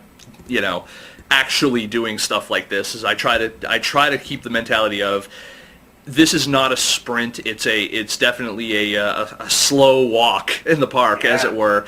And we have to stay malleable. We have to stay. I think that staying hungry the way we have, in terms of both cash and other things, has kept us on our creative toes to have to come up with new ways to get this content out there and to do the things we want to do. The only time when it gets really stressful is when it's like, okay, we're gonna go repo your car now, and it's like, I kind of need that to live. I agree, and I don't think I don't think we should starve to do stuff, but I think sometimes to get a project going, and when it's an indie thing, it's not easy. Otherwise, a lot more people would do it. Whatever you're doing, web series or it's a lot of work, and again, that's why I go back to, if you want to make whatever it is you want to make, and like, I know web series people are like, I only need $250,000 to shoot my season, and I'm like, why? And he's like, well, part of $50,000 is the red, and I'm like, okay, so if you didn't shoot it on the red, I'm like, why are you shooting a web series on a red? Why? We're the average pixel. What do we call it? Let's see, 16 by 9 aspect ratio. But what do I want to call it? Oh Christ, not HD versus standard def. I'm talking about the 640 by 480 type of thing. Like, most people view it in like a 540 max, unless they're viewing it on a television where it is an actual 1080p type of situation. But even beyond that, there isn't a monitor on the planet that is good enough to show how good the red is, and you're shooting a web series. Yeah. So you can shoot it on a T2i, still gonna look pretty good. I agree. It just saves all that money. At the end of the day, HD is HD, and honestly, if you have a red, the red as a production camera is great. The lenses will kill you after the fact, and then the workflow in terms of editing and stuff like that is going to kill you. And you know what the funny part is that for you to shoot on a T2i, first of all, you're never going to broadcast anything in 4K, 2K or 4K on a computer anyway. That's number one. Number two, you shoot on a T2i or you shoot on a 7D, 5D, whatever, and you look at the workflow. You're not just looking at the overall output. You're going to look at file size. Who you're gonna have 2 terabytes to and plus backups to store those 2K, 4K files. I mean, I'm riding 10 terabytes. Yeah, our show. I've got backups, plus I've got offsite backup, not even touching that. I've got 5 terabytes right now with 2 terabytes roughly in spare right now that I'm on spread across 3 different computers. And yeah, I agree. I'm this close actually to literally shipping everything up to Amazon S3 and just having that as my archive, because it's relatively unlimited storage and it's pennies on the dollar, and it's only as secure as I want to make it. The files are just so huge, and because we shoot 3 cameras, so I've got to do all the transcoding for 3 cameras, and then I've got to do all the sound syncing for 3 cameras. Then I do all the backups for original footage, original audio. Then all the post versions of all of that, and then offsite, onsite. So the workflow is, it's crazy. Yeah. And the one thing I do is I number my scenes and I number my story days. so I know, because we shot way out of sequence, so I know what actors are supposed to have on what day in terms of clothes. Right. And then I have all my files by date, and the date corresponds to a scene number, and that's how I can keep track of everything. Well, I highly recommend. Yeah. I highly recommend, in terms of script breakdowns and stuff like that, location breakdowns, wardrobe, cast, crew, the whole 9 yards. You really got to get in touch with. He's in the audience right now. His name is Devin Watson. He's also not only is he an author, but he's a geek. And I say that lovingly because he is kind of a fellow nerd like myself. But he created a piece of software called Pre-Producer that is unfucking believable. I've been beta testing it or alpha testing it, I don't know what you want to call it, in incremental little bits for about a year now. And this guy's software, once he does release it, I'm going to tell you, revolutionize pre-production. It's just going to be, it will literally basically do your pre-production for you. You take your script, import your final draft or XML or whatever the hell the format is, script in there. It does everything for you. It's like you import it and it's done. There's no need for a fucking line producer at that point. It does that job for you. And the thing is, like, I write the script, and then I write it to locations I know. I write it to actors that we've already cast. We didn't have any auditions, and then we just go do it. Like, there's no team. That's the thing that, because I didn't go to film school, because I don't have, I mean, I've been on sets, I've worked on sets, but I don't have that whole, like, the assistant director is Sila Angele. He's the other guy with the other camera. There's two of us. Done. That's the crew. We got it was either my wife or Patrick Caverty holding the stick with the mic on it. So that's it. And work lights. That's it. Makeup artist. That's it. There's no gas, DP, nothing. I monitor the boom while I'm operating the 5D. Like, that's how bare bones you can do it. With work lights from Home Depot. It's so simple. Yeah, no, and that is keeping things lean and mean like that is what will continue to be able you will be able to continue to make shows because you know how to keep it tight. And actually, if as you transition over to larger projects and stuff like that, knowing how to having that skill set to be able to keep things down to that minimum and a smaller budget, and knowing how to be creative to get the shots you need and stuff like that, that is only going to increase your value and cachet as you move on to larger budgets or larger projects and stuff like that. Because, you know, if they know you can shoot something and it's quality and it's going to come in on time and under budget, people like that. Yeah, right. No, and I agree with that. And I, you know, I'm producing the thing too. I mean, there were definitely some, and that's the great thing is you learn a lot shooting 130 pages. Yeah. Oh, I'm sure. I'm sure. Yeah, because I was on some. Where was I? Oh, I was getting feedback actually at the IWTV at one of their screenwriting. They'll do like table reads, and somebody was saying that you can't have a cast. This is a rule, feedback to a writer. You can't have a cast of 20 because you can't, because ensemble casts don't work and all this like commercial demographic blah blah blah. And I said, well, as someone who has a cast of 21, you can if you have a main character that brings you through all those characters. You just got to be able to write it. Yep, and I will make mention that for fans out there of low budget productions and like we were talking about keeping it tight and all that, tight like a butthole. My co-host, Mr. Jerry Cavallero, his movie Stuck Like Chuck. The reason why his company is called On My Own Productions is because he was the only crew on his production, which was a feature. It's 86 minutes long. And yeah, and Stuck Like Chuck is. Congratulations, man! That's great. That's we need more of that. Do me a favor. I'll vote that. Yeah. Yeah, Jerry is he's the Aquaman of independent film. That is very cool. Because the thing is, like when John Colella and I shot like that whole opening scene in the first episode of season 1, I didn't know how to shoot a car interior. Moving, he had to operate the car, so I couldn't light it. And I Googled, like, car interior, and I found a director of the DP for 24, and he said that they shoot a lot of their car interiors on Van Nuys Boulevard, because the streetlights have 3 heads. So we just went out, and I've got headphones on, I got the VX2 2000. I'm all lit up because of the monitor. I got the furry mic, and it's just the two of us. And we're shooting that whole scene, and there is cops driving by us constantly. And they're like, "Are you shooting something in here?" I'd be like, "No, I'm just giving him a blowjob." And he's like, "Move on." The thing is, we're driving that car. We've got two 45s in the car. We have two switchblades in the car, and we have giant glass jars filled with fake blood in the back seat.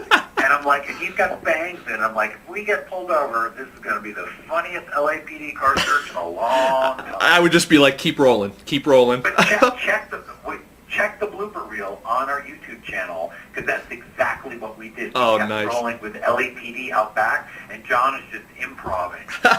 I only used one little second of it because I am not an improv guy. Like when I write the script, we shoot the script. I don't have time for improv. Well, but he was just dicking around, and LAPD's right outside the car window the whole time. well, No permits ever.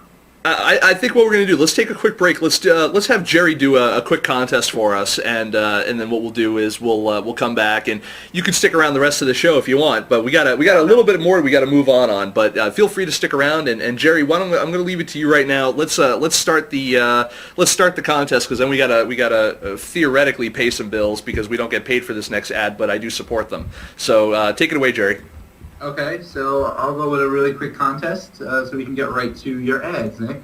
Yay! Everyone, I'm going to put something in the chat room. First person to tweet it out wins. You get a 1-year subscription to Movie Maker magazine and a T-shirt, both courtesy of First Glance Film Festival. So at First Glance Film, I got it right this time. And that's it. First person to tweet out wins.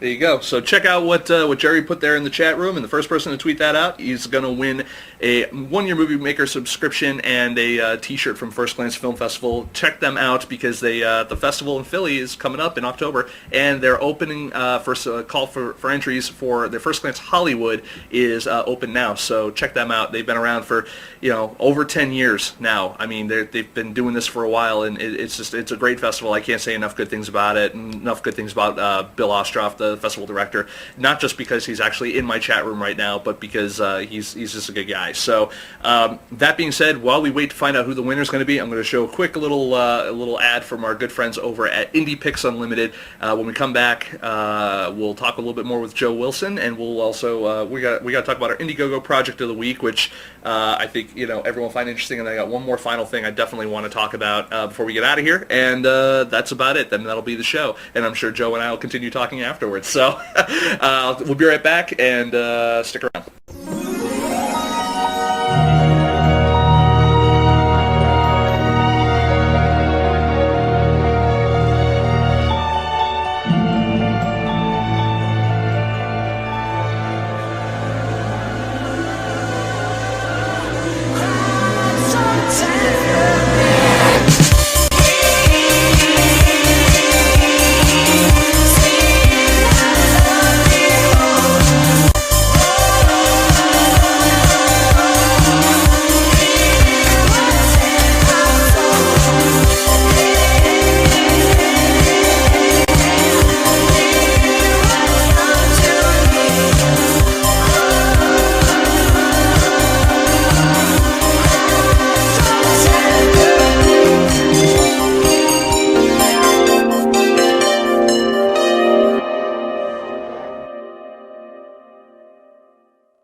And welcome back, everyone. I am excited. So, Jerry, I know that. Do we need to give a couple more minutes to the contest tonight, or do we have anything going on?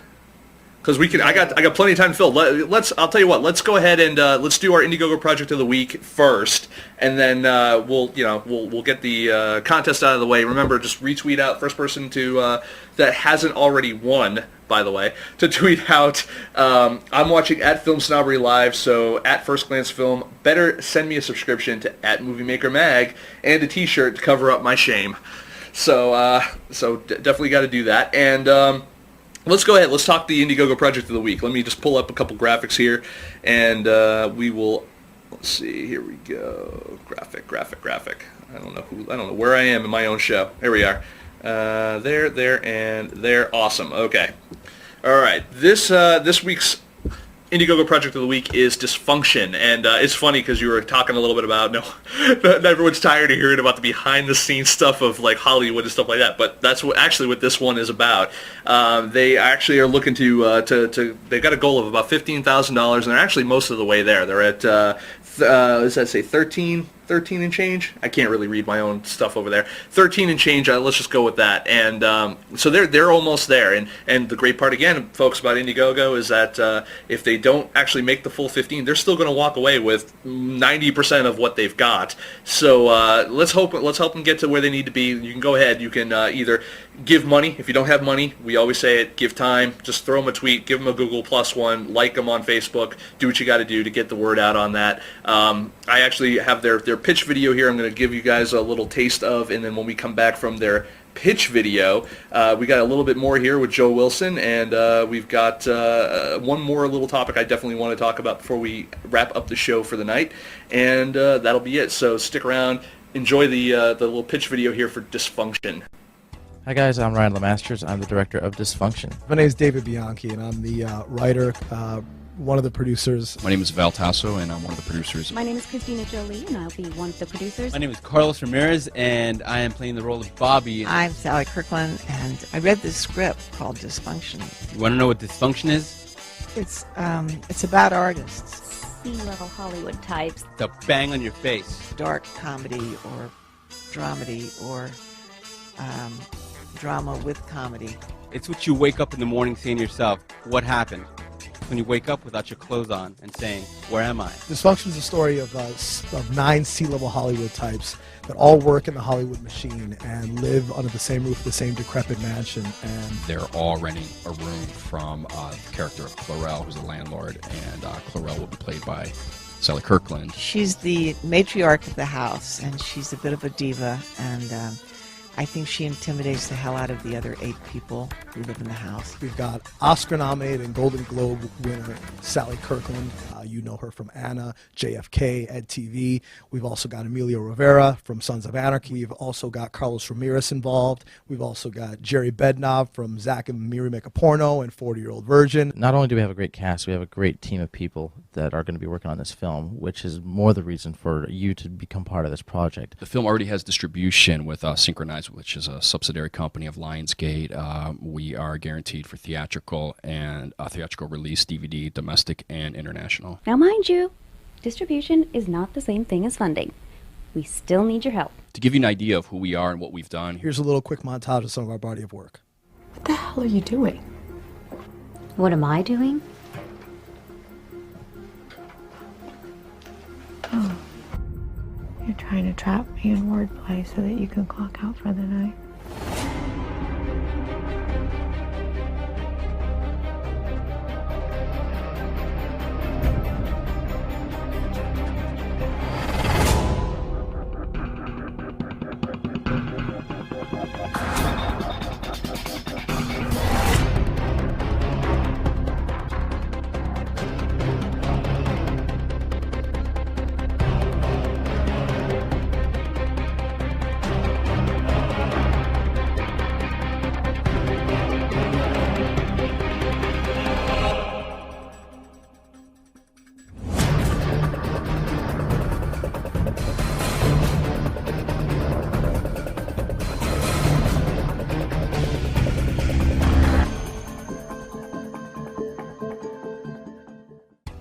Now that you've seen what we're all capable of, the film is scheduled to shoot this summer for 21 days. We wanted to give you the opportunity not just to see the film when it's done, but to join in and be a part of this with us. We're reaching out to you guys because, you know, you've touched our lives in one way, shape, or form. This is going to be a great way, guys, to be a part of Hollywood and to be part of a really good project and to say you're involved with a project with this type of talent. I'm extremely confident that when you see this picture in theaters, you will be very proud to have been part of this project. And there's so many different incentives that we're offering depending on what you can actually offer us, ranging to being able to visit us on set, to potentially having even a line in the film and being a principal player.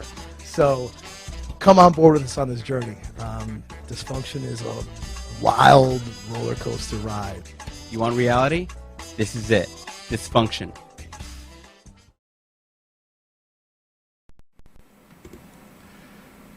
All right, folks, we're back, and we're actually back with Mr. Joe Wilson of Vampire Mob, and the reason why I picked, I want to kind of say, the reason why I picked that particular Indiegogo Project of the Week was because the one thing that stood out that they did in their pitch video that a lot of other people don't do is they gave me a very clear reason of why they wanted us to donate. They had, like, their pitch video was less of a trailer or a reel or whatever. They actually had some very well thought out statements of this is why you should give to us, and this is what we're going to do. And I appreciated the approach on it. It felt more like a pitch video and less of just like, could you hand me some money, please? So anyway, that's what I felt about it. Whether or not the movie turns out good or not, we don't know because they're making it, but apparently they've got a distribution deal, so good on them. So what we're going to do here is I do actually have a winner for the contest that we put out here. Joe, you with us? I am. Oh, awesome! I'm gonna go ahead. I'm gonna announce that winner right now. It's you. It's me. It's you. Well, thanks. Because you're the only person I think in our audience right now who hasn't actually won something from us recently. So by default, you're the winner. And also because I think that you would look very snazzy walking around with a First Glance Film Festival t-shirt on, and also who doesn't like reading Movie Maker magazine? So there you go. Excellent. I'll trade you a "We're All Famous for a Few People" t-shirt, or I'll say you won one. Nice, excellent. Yeah, so we'll hook up after the show. We'll exchange info, and we'll get you your stuff out as soon as we possibly can. The other thing I wanted to talk about, and I would love to get your feedback on it, Joe, is what the other thing. I got something in the mail today. I immediately watched it, which is something I rarely do. Usually, a lot of the movies that I get end up sitting on my shelf for like a month or more because I get so many. I was a judge for the SAG Awards 1 year, 2 years ago or 3 years ago, and I was swimming in DVDs. I can imagine. My house, the analogy I use is it's like a UPS drop station. Like I literally go out to my mailbox every day, and look, it's I don't even need Netflix or Redbox. I just get movies in the mail anyway. And it's okay. It's also kind of a bit of a curse because then I feel the pressure of, oh my God, I need to do something with this, especially when the pile starts to grow and stuff. And I've since found a couple ways around that and a couple ways to expedite the process, but it's still, Jesus. For those film festival programmers and stuff that are out there, and for people like yourself that judge award shows and stuff, I feel your pain. I really do, especially because I wanted the exact amount of time it was going to take me to judge. I asked them, I'm like, I'll be a judge, but you have to tell me exactly how much content I'm looking at. Yep. Because it's a lot of time. Oh yeah. Yeah, and the problem is, I never, especially with first-time filmmakers, I never want to say that I've seen a bad movie, but I've seen some shitty work. It's just like same with web series. I mean, yeah, everybody's trying to be so positive, but it's just like some of it's just cable access. If that, I mean, it's. Yeah, no, I agree. But the one thing I watched today that I really wanted to plug, and I'm gonna throw up. I actually do have graphics and whatnots for this. I watched it today, and I'm really excited to talk about it. Is not only it's called Browncoat's Redemption. It's actually a DVD that was made as it's a fan film actually for the Serenity and Firefly universe. And the reason why I wanted to talk about it is because it's a fan films are a variety of indie film and or web series that doesn't really get talked about a lot, except I'm guessing in their circles. It's something that's out there that if you're looking for an audience, I mean, you can get some really good stuff from publicity from things like this. And one of the things I really love that they're doing is they've got some movies that we know directors that are working with, producers that are working with that are like, oh, well, we're gonna work with this charity like the United Way. These guys proceeds support 5 amazing charities. these guys are working with 5 different charities, including, let's see, it's actually a little bit easier to read up here. Let me see if I can, let's see here. Where are the charities? Anyway, lots of charities. I can't read shit here. Kids, let's see, Kids Need to Read, the Al Wooten Jr. Heritage Center. This looks like something here for dyslexia, and Equality Now. So I mean, they've got a bunch of charities that they're supporting with these DVDs. It's actually the movie itself was blessed by Joss Whedon. It's been shown at conventions all over the place, and I got to tell you, for what they made it on and what they did with it, I'm really impressed. Also, I'm really impressed it shipped to me with a soundtrack. And not only the soundtrack, they actually had the actual liner notes for the soundtrack and everything. Like full credit to the bands and everything. I was really, really impressed. Audio on it, there were a couple, spots in the audio, particularly the action scenes that needed some work. A little more downplayed than they should have been. But overall, I mean, I was really impressed. They built all their own. The special features actually go ahead and they show you how they built all their own sets, and including like the ship. The CG is actually, I felt like I was watching it on television. And they got support from a lot of the supporting cast from Firefly and Serenity. Like Adam Baldwin is in it, the guy who plays Niska from one of the Firefly episodes is in it. Sonny Rhodes makes a cameo. He's the guy who does the theme song for Firefly. They really just nailed a lot. Alan Tudyk, they got interviews with Alan Tudyk and Adam Baldwin, and there's a little cameo with Nathan Fillion, and this thing they do where it's called I'm a Brown Coat, which is I thought that was really kind of cool. It's really just that fan film, that love letter to the audience and for the material and the universe that they're playing in. I love that kind of stuff. Joe, what do you think? I think this sounds like a great idea, actually. Jonathan Woodward, the actor who was in who's in Buffy, yep. Angel, and Firefly, there's a podcast video show called Those Video Guys, and he was a guest on that show, and they review Vampire Mob. So here's a guy who was in all the, Buffy and Angel, giving a thumbs up to us.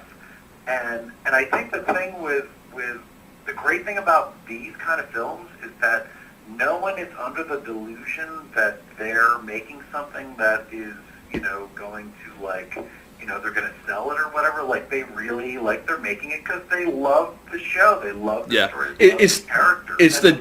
It's the definition of a passion project, and exactly. And the support that you can see that they got for coming from the cast and from the people at large. I think it was Comic-Con. There was a I think it was a Comic-Con. There was a scene where there was at a panel, stuff like that, and everyone was. You see people singing like the theme, and you see people doing like the "I'm a Brown Coat" type of thing, and it's just it evoked a real emotional response from me, because it's just I don't know. I mean, I love that universe as well because I like the ideology of it, but I don't know. I think the thing is that that is what. Like when I broke down kind of like why I do all this stuff, and I love being an audience member and being affected, and I think that's when I kind of was making the transition from photography to installations to performance to what I'm doing now is when I'm writing it, when I'm shooting it, when I'm editing it, I'm an audience member. I'm it's going to be like this, it's going to make me feel like this, and I think that's the thing with these kind of projects and shows that people get into. You get into the world, and like Jackie Cation from the Dork Forest, her husband Andy is a video game designer, but he's also a huge RPG dork, huge. They did Adventure Brothers, yep. RPG. He's done a number of Deadwood ones. Yep. The passion of because putting those things together, I've never done one, but putting them together is so much work. Oh yeah, it's unbelievable what goes. He's hardcore. Speaking of the Venture Brothers, you mentioned real quick, for folks who do love the Venture Brothers, and I actually, it's one of my favorite cartoon series of all time. We're going to have James Urbaniak on the show in the near future. Oh, very good. The voice of... Jackie just did a live thing with him at Nerd at Meltdown. Yep. With him and Dana Gould. Yeah, and I'm really excited. I mean, the voice of Dr. Venture himself, and I'm very cool. A real talented guy. Thrilling Adventure Hour, obviously, and Yeah. Actually, Kirsten Banks Ness, she does that also. Yep, and we've had a couple of the alums of that on. We've obviously we've had Sam Levine and Amber Benson, and we all those kind of people. They all kind of run in the same circle. As a matter of fact, most of them have the same publicist, and who I happen to know, Melanie Marquez. Quick shout out for her because she's awesome. But yeah, no, I'm really looking forward to that. And you're right, though. I mean, there's this extended universe of things that come out of the passion for these worlds and stories, and it brings in not only a whole new audience to the original content, but also brings in, it's like Star Wars fan fiction and Star Wars fan films and even the extended universe in terms of books and video games and stuff like that. That's been so fan-driven over the years that, I mean, there's just completely separate universes for a lot of the things that have happened outside of the canon that Lucas set forth, I agree. And the thing is, like, the Venture Brothers is a definite influence on Vampire Mob. I really love the show and the humor and the world they built, or they built. And the weird thing is, I didn't know that I knew Doc Hammer from Boston from the 80s. Really? Until I became a fan of the show. And it was actually Jackie Cation sent me a link to him at Comic-Con, and I'm like, that looks like Eric Hammer. And I'm like, holy shit, that's Eric Hammer. And I'm like, I photographed that guy. And Lisa Hammer, who is the voice of Trinity, with their band Requiem in White back in Boston in the 80s. Like, we lived in the same dorms that this company owned, and he was going to the museum school where my wife Kathy Zaloga went. And it was so bizarre. It's like, oh my God, I know that guy. Yep. And he's an influence on Vampire Mob. But I became a huge fan of that world. And that's the thing, is like the idea of the Venture Brothers and the way that world works and the systems and all the rest of it, it's just genius. Yeah, and for those of you out there who are also fans of it or haven't been introduced to it yet, I think they're on Adult Swim, right? They have a 3-hour marathon type of situation going on, or a 3-hour kind of special event that they're doing on Adult Swim very shortly for the Venture Brothers, and I'm totally psyched for it. I think they're doing like a music video, and they're doing a bunch of other like weird things, and they're really. As a matter of fact, I actually called when I was an IT guy. I was a network engineer. I have this, and I actually use it for when I go to film festivals as well, because it's just a good carry-all. It's a messenger bag, and I call it my magic murder bag. Which if you're a fan, because I keep everything in it, no matter what I need, it's in that bag, and so oddly enough, a lot of times what other people need is in that bag as well. So I called it my Dr. Killinger Magic Murder Bag. I have a Dr. Henry Killinger T-shirt. Yeah, there you go. So you know what's up. Con T-shirt. Nice. Yeah, the thing is, like, I'm not a huge comic book guy, but I love the Venture Brothers. The funny thing is, because for me that show captures the comic book aesthetic in animation. Oh, I agree. Especially and like the way. Doc Hammer's such a great musician. The music on it is crazy. Oh my God! It feels like I am, and I know that like it's the big in joke there in that show anyway. I do feel like I'm watching a Hanna-Barbera cartoon from the late 70s, early 80s, a la Johnny Quest and stuff like that. Like, it feels like, when I'm watching, oh God, what was it? I can't remember the, oh God, it was a card. Johnny Quest, it is the obvious, the style, the look of it. Well, they've literally had Johnny on. Hammer has said at Comic-Con, like, it sucks. Johnny Quest sucks. Yeah. Well, when they showed Johnny, when he was like tripping balls in the submarine in his underwear for the first time, I laughed my balls off. Like, I knew, like, when they killed off like Ray Spannon and they had all this other stuff, and they were like subtly hinting at things, and then they fully on just blew out like an older. He's got the mustache and all that kind of stuff. Johnny Quest, and he's just insane and torqued out. I was just like, that is genius. And that was absolutely like, I think it's Like, let's just throw him under the bus. Let's just go do this. But and you know, stuff like, you know, the Venture Brothers, stuff like what we're talking about with Browncoat's Redemption here, and you know, these different works that pay homage to you know, their predecessors and stuff like that. It's a really good way for content creators in general to, obviously, I mean, if you can kind of, you can never, it's like the people who approach me like, we're trying to get this to go viral, and I'm like, well, then you already failed. But you know, that being said, you know, there's something to be said for this, you know, these things that live on with people after the fact, and not only compel them to get involved more in the universe, but then to create more. Firefly is the only Firefly and Serenity, I guess I'll say them as in tandem, is the only a series that has ever been out there that I felt compelled to write fan fiction for. And I actually did. I wrote my own Firefly story. And it's the only time, one and only time I ever did it. It did get posted online on one of the Firefly forums somewhere, and got a lot of hits. People really enjoyed that. Got great comments, and it made me feel good that I was able to continue interacting with these characters after the fact. And it's the only time I felt compelled to write like that. You know, playing in someone else's universe. You know, it's one thing when you're a kid, you're playing He-Man or something. And it's like you see He-Man fighting Skeletor, and then you do it with your action figures, the same thing. You know, but it's another thing when you're like, I think at the time I was 25 maybe, to be like, I want to write fan fiction, you know, and that's not, you know, to disparage the people who do that often, because, you know, you see that for Doctor Who and Torchwood and Buffy the Vampire Slayer, obviously, and stuff like that. I think Torchwood I could actually probably write fan fiction. I love Doctor Who and Torchwood. And the thing is, like, I got way into Torchwood. I've seen so little, like 2 episodes of Doctor Who. So I'm like working my way back to Doctor Who. And I know, like, Chris Hardwick's a giant, obviously, great Doctor Who fan. But yeah, I Torchwood. It's just it's such a great cast of characters, and the world and the way it works, and Captain Jack and Gwen, just the two of them just kill me. And I've only seen the opening scene of Miracle Day because I don't get stars. Oh, so it's done. Sir, I am not an advocate of piracy in any way, shape, or form, but let me tell you something. I knew I was going to be away for the first couple of episodes for that. I fucking torrented that shit like you wouldn't believe. I was just like, I have to watch it. And now, that being said, when that comes out on DVD or when that does go to, you know, something else, will I pay for it? Probably. You know, I mean, I would buy comic books for Torchwood. I would pay to go to a convention to see John Barrowman or Eve Miles or anything like that. You know, I would do that. The video of them at San Diego was hilarious. Yeah. No, absolutely. Absolutely. Yeah, no, I think that the great thing, the way that they have, like, you know that characters can die. I think that's the great thing about Torchwood.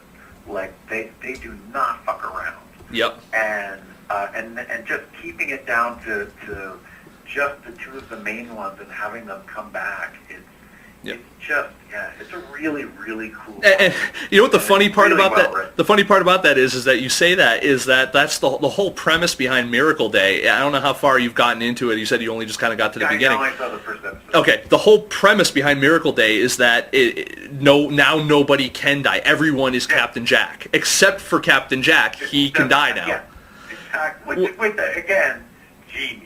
Yeah, absolutely. You know, and that's like taking the Doctor and taking away his TARDIS. You know, I mean, it's humanizing that character in a way that I thought was really the modus operandi of it was kind of cliche, but it was done in a way that I was interested enough in the characters, invested enough in the premise that I was able to be like, okay, it's the old switcheroo. You know, I mean.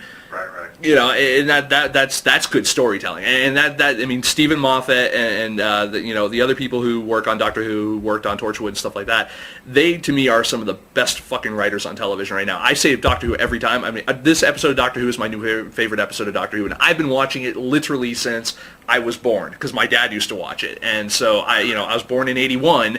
I've been watching that show since '81. Yeah, I've watched a little of the ancient one that I've seen in repeats, but never really got into it. And the old like was it Jack Pertwee? Like, haven't TV shows turned into like a book almost now? Where it's like you don't see it live, you don't see it when it's going, but then you go back to it later. Yes. Yeah. Oh, absolutely. I mean, that's the idea of live television, with the exception of like this form factor where the internet is always on 24/7. So doing something that is live gives you a potential to reach a larger audience just by virtue of the fact that I'm here. But the fact of the matter is that, you know, with the exception of online, you know, with on demand and DVRs and all this other kind of stuff, people don't have to schedule their lives anymore. And I think that has taken away a lot of the power of television in general and that media industry. But at the same collective experience. Yes. Oh, absolutely. The only time now where collective experience like that means anything is in the theater. And even then, it's not the same as when you're watching WrestleMania at your house with like a group of people or something like that, you know, where it's a more active and engaging social event. Going to the movies is not, I don't give a shit what anyone says. Going to the movies is not a social event. You sit there in the dark and you stare at the screen. The only thing you have in common with the people around you is that you're in the same room and you're facing the same way. Except for the girl I'm bringing, who usually has her face buried in my lap. But, or I shouldn't discriminate, girl or guy. No, I'm kidding. I'm kidding. But the fact of the matter is that it's not the only thing that makes it an engaging experience is that yes, you are experiencing it together in one room, and you're doing there is a bit of an investment. Mostly I find it more in comedy and horror, where there is an actual reaction, not where you don't see that. You're totally right about yeah, that. you know. I saw The Matrix at Grauman's Chinese on a late show, like the last show on a Friday night, and it was when they were showing the episode 1 trailer, and people brought their lightsabers, and it was like going to a convention. Yeah. And I did the same thing. I camped out for tickets, and then again stood in line for Star Wars Episode 1. And given, not the smartest move on my part, but I basically was amongst the nerds, myself included, and in that category. And you know, that part of the experience was far more satisfying than the movie itself. And that's about building events around movies, and that's an advantage that independent filmmakers actually have. Is they have the freedom to build an event structure around their premieres, around their films. If they truly insist on having something in a theater or having that communal experience, at least make a show of it. You know what I mean? And that doesn't have to cost money. No, we screened. We screened all of season 1 and the first 4 episodes of the premiere, and then we had a benefit where we screened it. So I've now seen, because doing stand-up comedy, I wanted to see, like, do these jokes work? Yep. Like, I want to hear this. I want to hear people laugh at this, and it was great. But again, I did it, so I don't need to, you know, do it again. You know, I we'll do with season 2 the same thing. We're planning on showing the whole thing, potentially showing everything at a premiere in the fall. Yep. If I can put it together. But yeah, same thing. You get that experience and then you move on. Doesn't have to cost much of anything. I bought one of the digital projectors and returned it. Absolutely. Absolutely. That's what credit cards were made for. Temporary purchases. We had stand-up comedians do sets before, and then we showed a half-hour show. Yep. No, completely agree with you. And that note, it looks like we are losing a couple people here in the audience because we've been going on now for 2.5 hours almost. Yeah. But what I want to do, guys, is we're gonna have Joe back on another time, and I'm gonna talk to him about a bunch of other stuff off the air. But I want to thank everyone who did show up on the show this week, and I want to thank obviously Joe for stopping by, talking about Vampire Mob again. I want to plug it, www.vampiremob.com. Check them out on Joe Wilson TV and on Twitter, and Vampire Mob on Twitter. And if you want to check out the movie that we were talking about here, Browncoat's Redemption, check it out over at www.browncoatsmovie.com. And obviously support our good friends over at Indiegogo.com and all the projects that are out there, specifically the project of the week, which it was Dysfunction. And last but not least, if you're gonna want to watch some independent films, stream them online. You know, you couldn't do any better than going to IndiePixUnlimited.com and subscribing up there. They are the Netflix for independent films, so that should take care of all the plugs in the show. Make sure you check out the world premiere online anyway. way, of Jerry Cavallero's Stuck Like Chuck on August 17th. And come on, I can think of worse ways to waste 86 minutes of my life.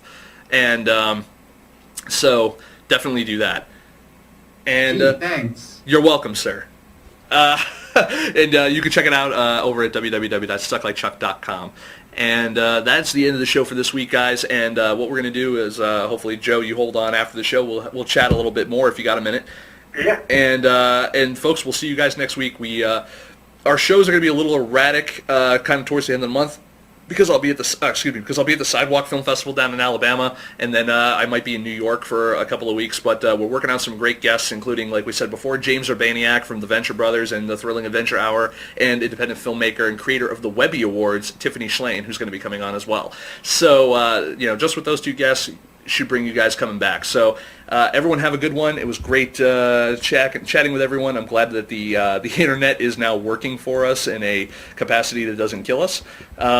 Thank you, everyone, again for coming. We'll see you next week. FilmSnobbery.com every day, of course, for reviews and interviews that we do there. Check us out on Twitter, twitter.com/FilmSnobbery, Facebook.com/FilmSnobbery, YouTube.com/FilmSnobbery, and FilmSnobbery at a theater store near you. Whatever. I don't give a shit. And check us out here every week, 10 p.m. Eastern Standard Time, FilmSnobberyLive.com, without the express written consent of Major League Baseball. Have a good one, guys.